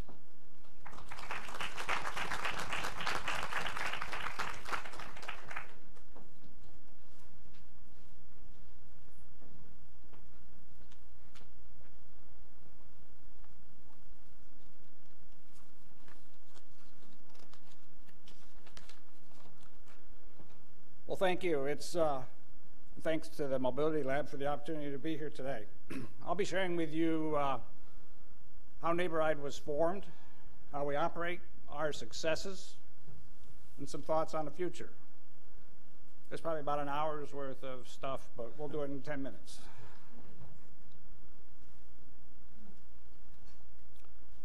NeighborRide was formed as a result of a study in Howard County that determined that the increasing senior population had two problems that had to be solved. One was the if somebody could stop this from advancing by itself, I'd appreciate it, but I don't know. Anyway, we'll see if we can keep it from doing that. But you know, for a small county, a significant growth in seniors, and the two issues were medical care and transportation. Work began in 2001 with a grassroots group called Transportation Advocates. It's still active today. They meet monthly, and the result was the incorporation of June in 2004, and the doors opened in November 2004. Funding had been secured for the first year's operation. This is what we think about every day. We have it posted on every wall in the office. We want to improve the health and quality of life for our passengers.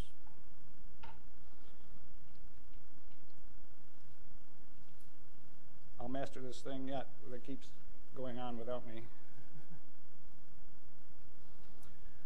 From an operational standpoint, we're supplemental transportation serving the county residents. 60 plus, our oldest is 94.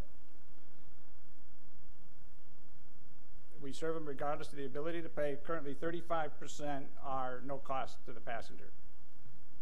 And that's climbed significantly when Howard County stopped providing no-cost transportation, and we were the only option. So for these people, we're all they have. We just recently changed our fees from zip code based, which was used when the organization was formed, to mileage rings using Google Maps. We allow 12 round-trip rides per passenger, remembering we are supplemental. And we go in a 35-mile radius because we found that's what volunteers want to do. That's still about 900 square miles. We have a custom database that supports the operation, and our volunteers are providing 99% of the rides that are requested. So we're real happy about that. The people that make this happen are volunteer drivers, volunteer ride coordinators. Volunteer drivers are using their own vehicles. Driving is very flexible, and the people are able to accept rides online. So the volunteers really enjoy the ability to accept the things online and not have to make their schedule meet our schedule. We have the volunteer ride coordinators come in the office 6 days a week, 5 hours a day on weekdays, and 3 hours on Saturday. Supporting the efforts of the volunteers is our part-time staff. There's 4 of us. We have 2 volunteer coordinators who take care of all things volunteer, recruiting, recognition, and retention. They manage the call center, which is the volunteers taking the calls, 2,500 calls a month. We have a community outreach coordinator who takes care of grants, public relations, marketing, looking for new volunteers, helping look for funding, and so on. And I get to do everything else. Currently, we have 340 volunteers. That sounds like a lot, but that's what it takes. We've served over 1,000 passengers, and since 2004, we've provided 68,000 trips.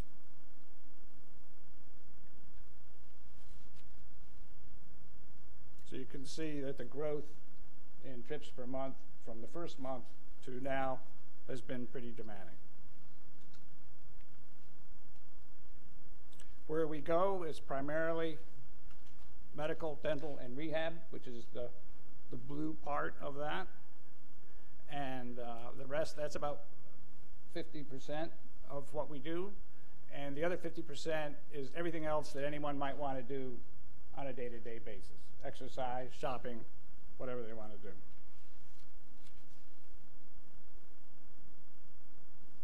This is how we're funded.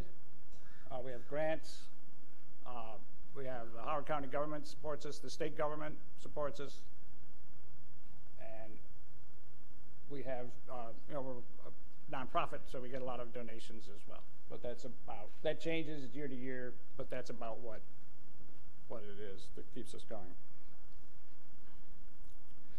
The volunteers have been widely recognized in the community by both our passengers and by community awards. What we do is we survey, sorry about the distraction. We survey our passengers after their first ride and then every 6 months. From that standpoint, we ask them 3 things: to rate the reservation process, to rate on-time delivery, and did we improve your quality of life? Our current statistics is 97% rate the reservation process very good or excellent, 100% are rating on time very good or excellent, and 100% are saying they have an improved quality of life. From a community standpoint, the volunteers have received significant recognition. Howard Magazine, the Best of Howard, 5 years in a row, and other awards. The most recent was the Columbia Foundation Willis Family Making a Difference Award. So that's a little bit about us. Tom had asked me to comment on the future going forward. In our mind, this is all about volunteers. No volunteers, no rides. So we focus very heavily every day on our workforce. Obviously, you have to have money to keep the doors open. We have to keep the infrastructure current. We're looking at doing text messaging. We're looking at automatic calendar placement of rides for our volunteers. So we're looking for things that we can do to make the volunteer experience better and more flexible. We're always looking for partnerships to supplemental. We currently work with several parts of county government, the Office on Aging, the Department of Citizen Service, and a newly formed Office of Transit. We have an organization with wheelchair vans that we can refer people to. We use a business called the Airport Shuttle to get people to schedule transportation. We kind of learned the hard way that getting people to and from airports and train stations, especially the from part, is not something volunteers enjoy when the arrival of whatever it is late. We also work with the ARC of Howard County, and we're able they use their vans to take our passengers, and their clients get to ride along, so it's a benefit for their clients as well as our passengers. And we're looking to figure out if there's something we could possibly do to find a backup for those small percentage of rides when we can't find a volunteer. So far, we've not been successful in doing that. And of course, the best thing that can happen to any organization is positive referrals. I was really fortunate when I came in the organization is that the founders had put something together that would work in the community and that it would be supported in the community. The other thing that we do is an intense focus on volunteers, if I haven't mentioned that before. We want flexibility, we want the easy interface. We provide every ride request that goes out has Google Maps directions from the driver's house to the pickup, from the pickup to the destination, to the passenger destination, and then back. So we look for ways to make that experience better for the volunteers. Many friendships are created. People start doing things outside of Neighbor Ride, which is fine with us. We encourage that. We have a quick response to the questions that are asked from our volunteers. And the 2 most important words that we have in our vocabulary are thank and you. So we're forever thanking our volunteers for their incredible generosity. the concerns that we have. Some volunteers don't like to drive as far as others. So we are always looking to try to recruit volunteers where the passengers are. And so even in our small county, there's people that object to parts of it, going to some part of the western part of the county is outside their sphere. So we're always trying to, as we gain passengers in various areas, we're trying to recruit volunteers there. Diverse funding stream, we can't over-depend on one source. One of our longtime grant supporters recently changed their mission, and that funding went away. So, it was not devastating, but it got our attention. When we find that rides aren't picked up by a volunteer, it's time of day. People don't volunteer to be on any of the beltways at 5 o'clock at night. But when seniors are given medical appointments, and it's 4 o'clock on a Friday afternoon, they don't say, no, I can't come then. They say, thank you for the appointment. So we have some problem with that, some problem with distance, and some problem with personality, but the good news is that while those personality problems come, there's always a volunteer to take every passenger. We've had to coach a few passengers on some of their habits, but it usually works out. But those are when we look at why rides aren't picked up, that's why. The last thing I was asked to comment on is replicating the service. I'm waiting for it to move so I can move it back. It really has to be grassroots. In Howard County, it was a grassroots group that did it. They looked at Howard County as to what would work, what would not work in Howard County. And they came up with a model, and it's obviously been quite sustainable. But we're occasionally asked about creating a neighbor ride somewhere in the country, and it's our view, and I think many people's view who do volunteer transportation, you can't just swoop in and create a neighbor ride. Must be locally driven to meet local needs. We've made materials available to a lot of organizations around the country. I was just talking to somebody in East Tennessee the other day who saw our website. So we do spend time with agencies around the country where we can, but they have to figure out what works in their area. And some areas, some people, there's a lot of discussion that goes on about fees and no fees and how you do that.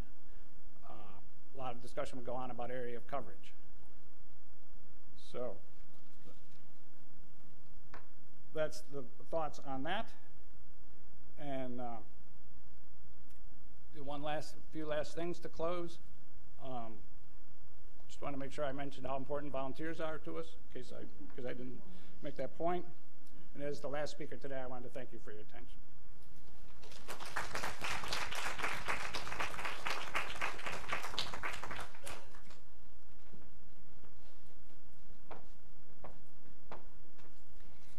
Wow. So first of all, I just want to give a round of applause to all of our speakers. Thank you very much.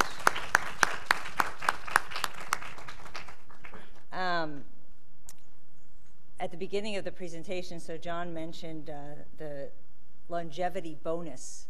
One of our challenges is that we're living a lot longer. I don't know how many of you saw this Metro section from yesterday's Washington Post. So essentially, there was an honorary ceremony to honor the centenarians among us. And there were, about 27 years ago when they began this ceremony, there were about 10 centenarians in DC. Now they estimate there are around 300. So just to give you really in terms of the magnitude that John was talking about. We also talked about that piece that a number of people reflected on. Elaine confirmed what John talked about in terms of our attitude toward aging and how old we feel we are. I've spoken to a lot of people in preparation for various transportation initiatives, and most people think they are, that 20 years older than them is old. Doesn't matter if they're 50 or if they're 75, you're not old until you're 20 years past where I'm at now. And that one of the implications of that is that denial, that is really this, that we're not preparing ourselves. We're not preparing ourselves for our limitations And in this case, we're talking about our mobility limitations. And so, Elaine talked about, that we don't know what services are available to us. So we're not comfortable using the services. We also don't even know a lot of times what's available to us. And not only what's available immediately, but what we can do to make more available to us. Now, there are transit agencies around the country that have a fixed bus route that will deviate from that bus route and will come and literally pick up or drop off an older adult or a disabled person right near their home in lieu of them having to walk to the bus stop. But that has to be requested. And you have to know that that's something that you can request. So there's a lot of information and know-how that we're missing. People here, are wearing a lot of different hats, and I love how we're gonna get to your questions and answers just now.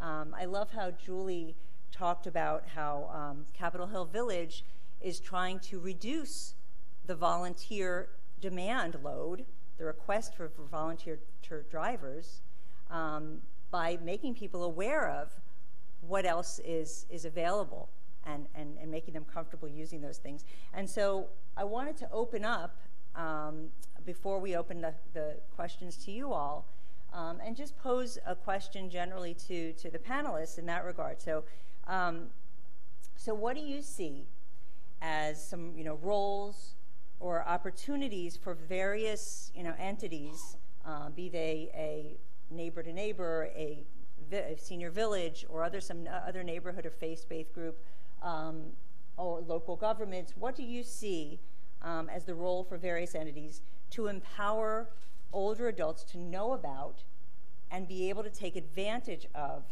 the variety of mobility options that are available to them? So let's open with that, and then we're going to open it up to questions from you all.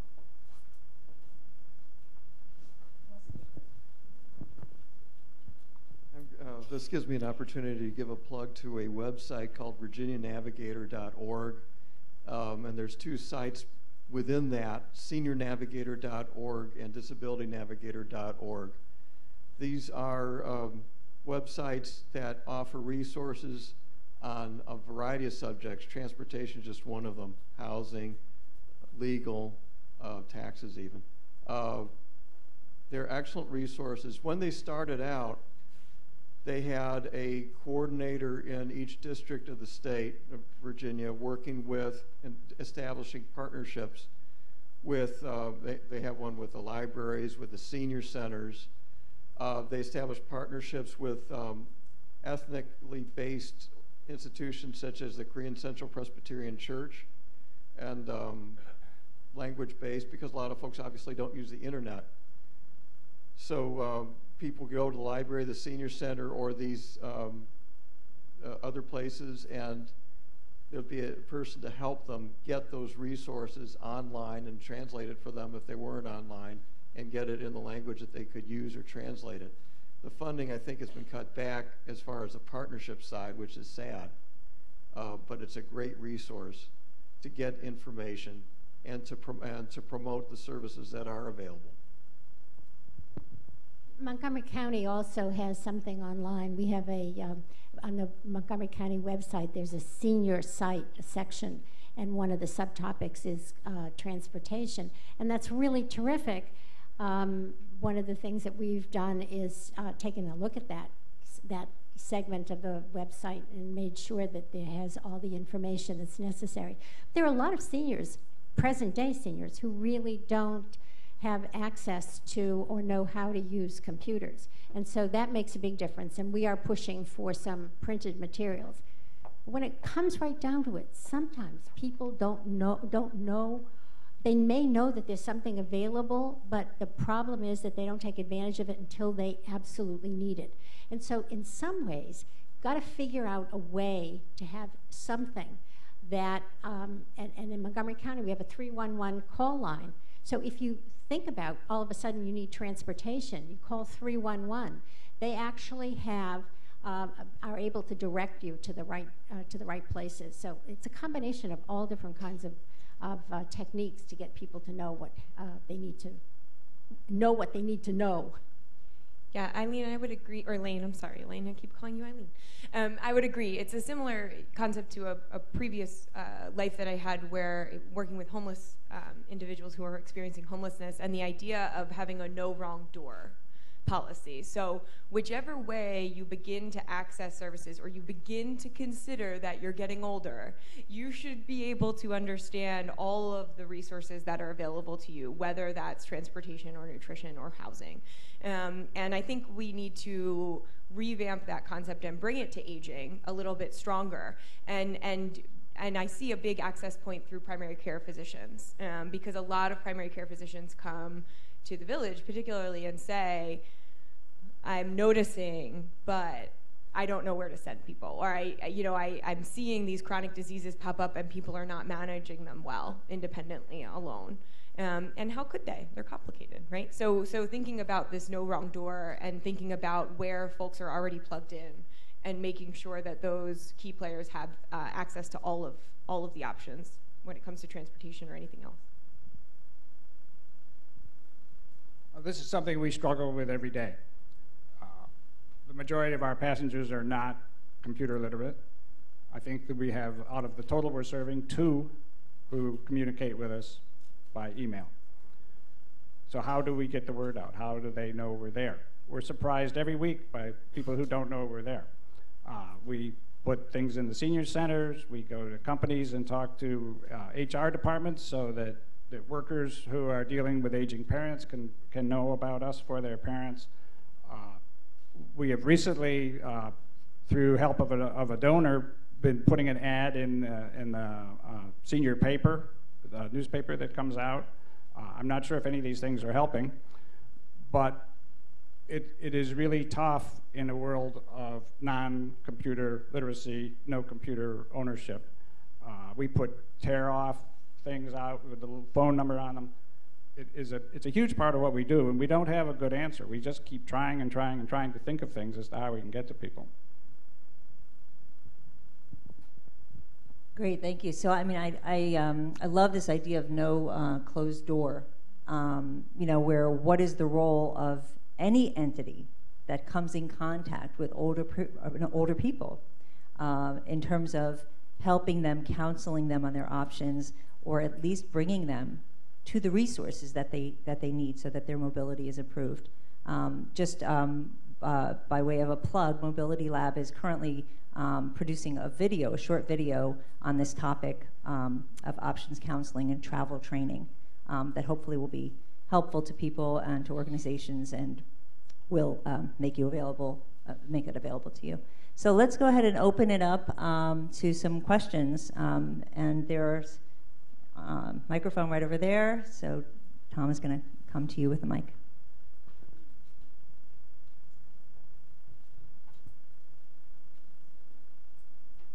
Did you also want to mention the stickers? What you want to do? Yeah, I mean, I thought I'd do that at the end, but okay. But let's start with the questioning, and we'll get to that. Good afternoon.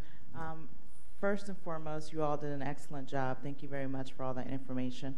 My name is Trina Mahan-Webb with the Fairfax Area Agency on Aging. I work with Volunteer Solutions. My question is, and you all have just an outstanding record with volunteers. So my question is related to the volunteers who are driving. Do you all offer any type of benefit, stipend, or reimbursement for mileage?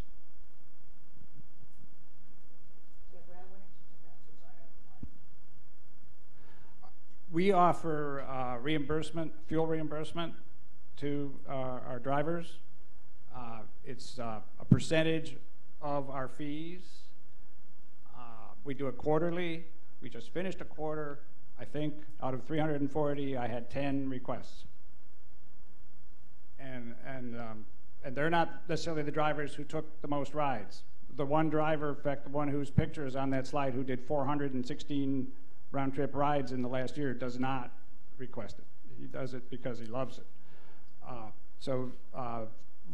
We do an annual volunteer thank you, which is coming up this month and next month. We try to do something. April is volunteer month. We try to do something. But our volunteers keep telling us that a big part of what they get out of it is doing it. Great. Yeah. And we don't provide any financial reimbursement at all through the village. There's an option to deduct your miles for tax purposes, and we can provide a letter of confirmation for that, but we don't provide any financial exchange. And that is the case with most of the neighborhood and locally based groups. Yeah, next question.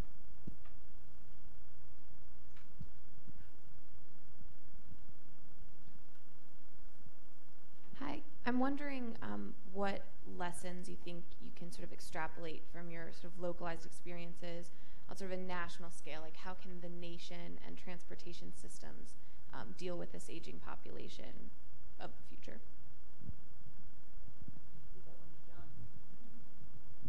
The Mobility Lab needs to go national in a big way. That it really is, our transportation system is localized, and I think that's a good thing and a bad thing. But the best practices need to come to the surface and be embraced by everyone. And so what you're hearing today are about, I think, I've heard of 7 kind of tenets of successful programs. They need to be packaged and marketed to all the other services around the country, and just keeping the great ideas rising to the top and being advanced by great organizations like Mobility Lab. There's also a National Center for Senior Transportation, and when I started my research, I actually called them, and they were very forthcoming with huge numbers of people across the country that are implementing mobility management systems. And they do have, there's a great deal of material available through their website also that I think people would find very useful. I certainly did when I did my research. The other aspect is we have transportation legislation that doesn't consider these needs. The current law is MAP 21. It expires the end of 2014, I believe. It has to be replaced by new legislation. It's interesting. Transportation is overseen by different committees. If it's related to health care, the folks who specialize in transportation don't see it. So it's an artificial divide. When Medicaid is the biggest funder of transportation that's health related, but the oversight is completely divorced, and consequently there's a lot of waste, and on the Medicaid side there's a definite lack of effectiveness. People aren't getting to preventive care. And if you can't get to preventive care, then your health care costs zoom when they have to go on dialysis, for example. Yeah. So yeah, we're going to continue with questions. I do just want to mention one point, which is, I hope that all of you have heard sort of about particular topics that you might want to delve into deeper, topics that you want to connect with other people to further discuss, people who are interested in those. And so what we're doing is providing a few ways to do that. So one is, first of all, we're going to be here, some of us, we have this space outside where we met until 1 o'clock. So we encourage you to use it for networking. The other is on your Mobility Lab flyer for this event. You might have seen you had these very colorful Post-its that you didn't know what to do with. So one of the things that we're encouraging you to do is to jot down if you have a topic around which you have questions, you want to collaborate with people, perhaps in a particular geographic area. You're looking for people to talk to and further the conversation that we began here today, and put down your contact information. And there's a connection wall right outside. There's a big sign that says connection wall, and just put the Post-its up there, and then if you hang around a little bit, you can see whether there are some people who might be interested in similar topics. We're also going to follow up with emails, and we will send all of those requests and suggestions. If you have suggestions, put them up there too. We'll send them out to you. And we will also be including some materials that might be helpful links to interesting websites and other resources, as well as some local sort of jurisdiction points of contact for these issues. So yeah, there were questions here. Hi, Julius, one is for you. I'm Gary Klauber, and I'm with the Silver Spring Village, which hopes to open its doors in the fall. Now, I know membership in Capitol Hill Village and probably in most of the other villages is several $100s a year, which pays for necessary expenses. Is that a big deterrent to people who really need the transportation from actually joining and getting it? So our membership fees are, so everyone's on the same page, our annual membership for an individual who lives alone is $530 a year. And then individual services provided throughout that year are at no cost. So it's not a menu option after that. For a family, it's $800 a year. And those numbers are for if your income is over $40,000 and $50,000 a year. If your income is below that level, you can join what we call our Membership Plus program, which is a subsidized membership program that we fundraise for separately. And families and individuals can join for $100 or $200 annually. And then they also have access, members of that program have access to an emergency fund, we call it, for things that come up, like transportation. If the village is not able to meet a need, then we will pull the cost of that transportation or new heater or new plumbing from the emergency fund. Some folks balk at that cost, you know, the membership fee. We are, as far as villages are concerned, we are kind of right in the middle. There are villages certainly that charge more than we do and villages that charge less. It's funny because we were actually just talking about the value of paying for a service before we all got up here, and I think it's really, it says something. So when someone pays to be part of an organization, there's a sense of ownership there, and there's the feeling of being a consumer, and I think that's an empowering feeling. And I think that some of the transportation planning across the country has actually done itself a disservice by not considering at least a sliding scale fee for transportation services. And here's why. Because I want people to demand good service. I want this to be a useful system that's created. I don't want it to be, oh, it's free, so no wonder I didn't get there on time. No wonder I waited 2.5 hours to get picked up afterwards. I think that that's not gonna fly with this population as it ages. So I think there's real value in investing in the services that you're going to receive, and there's a sense of self-worth that comes from that. Most of our members, there's actually a portion of them, but most of our members really think that that's valuable that they're paying, and there's a portion of them even that don't want volunteer services. They want to pay for all of the services that they get. They want to pay a driver to drive them, and so we'll connect them with a fee. There's a lot that happens behind that exchange, and I think for those that can't afford it, we work with them and we talk about payment options and how to break down the payment. But it's for folks that understand how, you know, from Capitol Hill to downtown, that's a $40 round trip cab. So if you think about that, $530 a year, that's actually pretty standard. That's you're covering your cab costs for most older adults if you're considering at least a doctor's appointment or 2 or 3 a month. So that's where we stand on that approach. Does that help? There's also, just to add to that, there's also a sense that as volunteer drivers and services are taxed because of the increasing demand, that there's a sense of accountability. And I know I've heard this from groups like yours, Brad, that if you're paying for a service, that you're not going to then call up that morning and say, you know, or just not show up, you know, sort of cancel at the last minute or not show up. There's a sense of accountability, and that's been another point that's made in favor of some charge.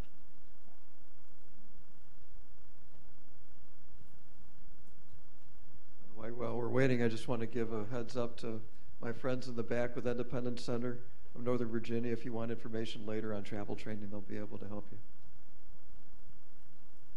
I'm Joan Mooney, and I'm a writer with a specialty in transportation and smart growth. And I had a general question raised by John's talk. The discussion here has really been about the logistics of preparing for an aging population, but the ads that he showed really demonstrated again, what a youth-oriented culture we have, and the way we're preparing for baby boomers being older is pretend we're not getting older, and pretend you're 20 years younger. So what about the, are we prepared culturally for the age shift and psychologically even, and how, because that, I think that affects things like budget allocations. You've probably all dealt with this, but I'm curious what you think about that. I'm not sure if we got all day here, but that's a profound question, and I think that today we're not prepared. That this silver tsunami, that this is so profound what's about to happen to us in terms of the age shift, that we are struggling now to think about Social Security and our entitlements and all that, and just imagine putting twice the pressure on it. And so we're going to these trends are all lining up to only be answered by a major mind shift and a major readjustment of policies, because we just have finite resources. So I think we're in denial as society. Now, what's going to bring that about? Well, fortunately, time is on our side, because what I opened with is that this is a fait accompli, where everybody that's going to make this happen has already been born. We're not going back. We are going to have the doubling of seniors. So we're going to all watch this, and it's going to come slowly then suddenly. And I think the way to change the model and change the thinking is going to have to extend beyond the aging services industry, beyond the folks here. It's got to go mainstream, and I think the best argument actually is going to come from the enlightened self-interest of CEOs and business leaders. And I was very impressed over the last couple of years in making polite appeals to Fairfax County and the Economic Development Authority and Jerry Gordon about the age wave and how important it is, and how it's really going to be a big issue for having older workers to make the economy go. And Fairfax County, in its leadership and wisdom, through a big conference a couple of months ago at Capital One's headquarters, and had HR, human resource, very senior vice president level and CEOs come out, some 250 people, to a conference all about the age shift and the need for older workers and what we're going to do. And they had an esteemed panel of folks running big companies like VW North America, and talked about how we need to get ready for older workers. We're going to need them to maintain our advantage as, you know, an economic engine for Northern Virginia and for Virginia. So the fact that it reached that level and they looked at aging in a new way, in a way that is really positive about the economy, I think was a major breakthrough. And what we need to see is more and more of that happening. So we can't go at it from a let's double the number of seniors, so let's double the number of disability services, or double the number of volunteers. We have to go at it to bring in third parties that have an enlightened self-interest to participate and to help figure out new models with us. So I applaud Fairfax County, and I applaud Arlington, a mobility lab, for doing this, and I think more and more people are going to start to get it when it becomes more and more obvious. As the Marylander among you, I have to give a plug to the state of Maryland, because a couple of years ago the state of Maryland adopted legislation that actually was written or worked on by the Montgomery County Commission on Aging for Communities for a Lifetime. And that's been one of the important policies that Montgomery County has moved forward with. Actually, this legislation requires all the counties to come up with a plan for how they're going to be communities for a lifetime. Well, Montgomery County has begun to work in that direction, and so from our point of view, that's really a very positive aspect. The other thing is that Montgomery County just adopted as policy a senior agenda, which talks about the whole range of issues and services that seniors will need, and employment was one of them in the future. And we're when I say we, as a former member of the Commission on Aging and one of the people who was instrumental in having it adopted, I'm very pleased to see that we're actually going to be monitoring it. And the program that I mentioned was part of the county executive's senior initiative, which is something that he has put forward. So Montgomery County, at least, is beginning to, not beginning, but is really in the middle of thinking about this change in the population.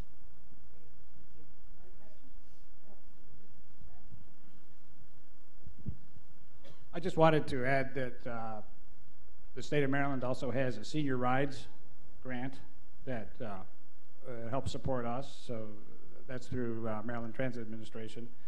And we're quite fortunate in our county that both the executive office and the county council very actively support what we and many other agencies are doing, but they have a good understanding. Just yesterday morning, I was at a breakfast. Some of the county council members were there. I was able to talk directly to a county council member about some things that concerned us. So we've enjoyed very good support, but it isn't just us. It's numerous nonprofits in the county that the county supports. We give the county about a 17-to-1 return on the money they give us if you count volunteer time. So that's another reason why they're supportive. One quick thing, because I think you were also getting at individual hesitation on a person-by-person basis around being prepared for the aging experience. And I see that often in people's hesitancy to join the village. We call them not ready yets. There's a whole lot of them in our community who say, oh yeah, that's a great service. I hope it's there when I need it, but I don't need it yet. And I think that is a challenge that all of us are going to have to consider in the coming years, because if we can put out as much information about all of our great programs as we want, but if people aren't willing to, if we're not packaging it in a way that's appealing is part of it, but there has to be some recognition of aging and some existential questions that are answered in order for people to really embrace all of the programs that are being created and all the innovation that we're looking to emerge in the next few years. So I think that's the bigger question that sits in the forefront of villages conversations and lots of programming that's being created around aging, is how we begin to shift people's perspectives from, oh, I'll never need that, to the reality that you never know what you're going to need, which is how it shakes out. So yeah, that's a point that I found through a lot of this research. Is if I was a psychologist, I think I'd go into dealing with this issue of denial of aging. But the last question I just wanted to pose to all the panelists, one point we've heard through a number of these presentations is really the need to marry the formal and informal services, to coordinate at the local level, and to create partnerships where possible. And essentially we began here a conversation around that I hope will move the needle on that agenda. And so I wanted to just pose to the panelists and ask if everybody in 1 minute or less could share their thoughts. Is sort of as a result of this conversation, what is one thing that you would incorporate into your work, or one opportunity that you will take advantage of in order to advance these kinds of partnerships or better coordination among the different players in the area of older adult mobility? Community engagement is key in what we do, and that often meeting with you, meeting with stakeholders, meeting with groups that work with seniors, and showing them what resources are there. That's part one. And then part two is changing the government's mindset so that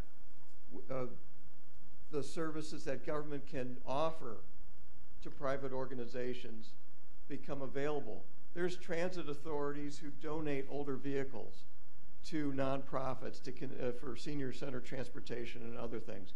There's transit systems that offer training, maintenance, assistance to keep folks afloat. A lot of us in transit size our services for peak service for commuters. We have vehicles parked in the middle of the day or excess capacity in the middle of the day. That, some of that can be sold at a cheaper rate, just to cover the cost of the driving and the wear and tear, maintenance, because your insurance, your admin, those costs don't change as you increase your off-peak services. So we need to, on the government side, we need to be more entrepreneurial as we reach out and offer opportunities for partnerships.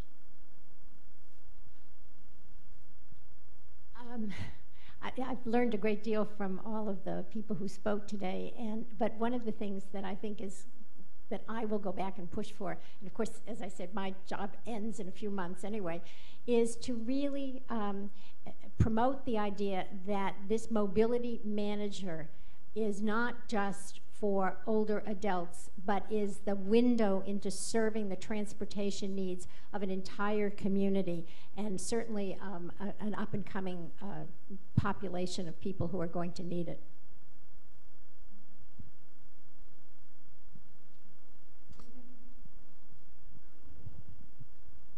Thanks, everything. I learned a lot. I think if I wasn't reminded on my day-to-day basis, I was really reminded here how the onslaught of passengers we're going to have from the presentation about how fast we're aging. And the other thing that we're going to be paying more attention to is Howard County is looking at forming a village, and it's earliest stages of investigation, but I'm sure we'll be an integral part of working on that as it moves forward. Yeah, that'll be an exciting partnership. I'm really excited to see where you guys take that, because that's part of what I've gleaned from this is really looking at a community-based approach to each transportation solution that's needed. I think is going to be the way to go. There is no silver bullet. There is no transportation system that serves everyone seamlessly.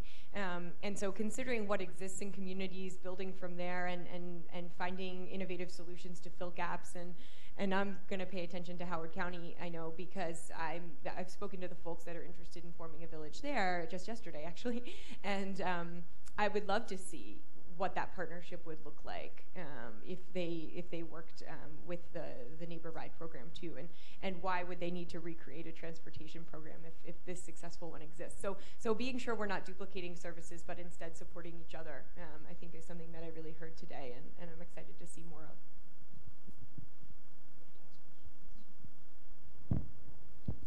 Well, I was honored to be here, especially with such smart people up here. The takeaways for me, I always think in terms of headlines, and so I have 7 headlines that I consider sort of like the tenets of success, and one is based on boomer sensibilities, that's safe, options, flexible, customized, health-oriented, and sexy.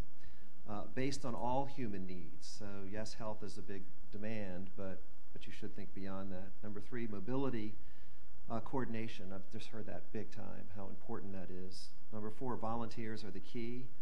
Wow. And parenthetically, boomers volunteer more than any other generation, so you got more volunteers coming. Number 5, funding models got to be diverse, and that makes a lot of sense. Number 6, ROI performance, and some of the ideas about surveys, which I love because I'm a researcher, but surveys to be able to quantify that, yes, I have an improved quality of life because of the service, and be able to report that back out, community impact. And then number 7, my favorite word, marketing.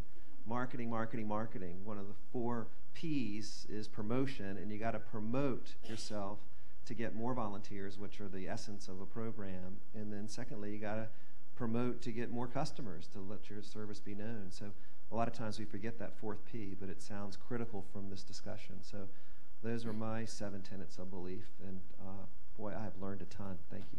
Thank you. Well, thank you. Help me thank all the panelists, the moderator, for a great job, and all the good work they're doing in their communities. And thank all of you for being here and participating in the Mobility Lab today. This conversation will continue at mobilitylab.org. Please write down your particular interests and your contact information on your stickies, if you will, to put on the contact wall. And thank you all for being here.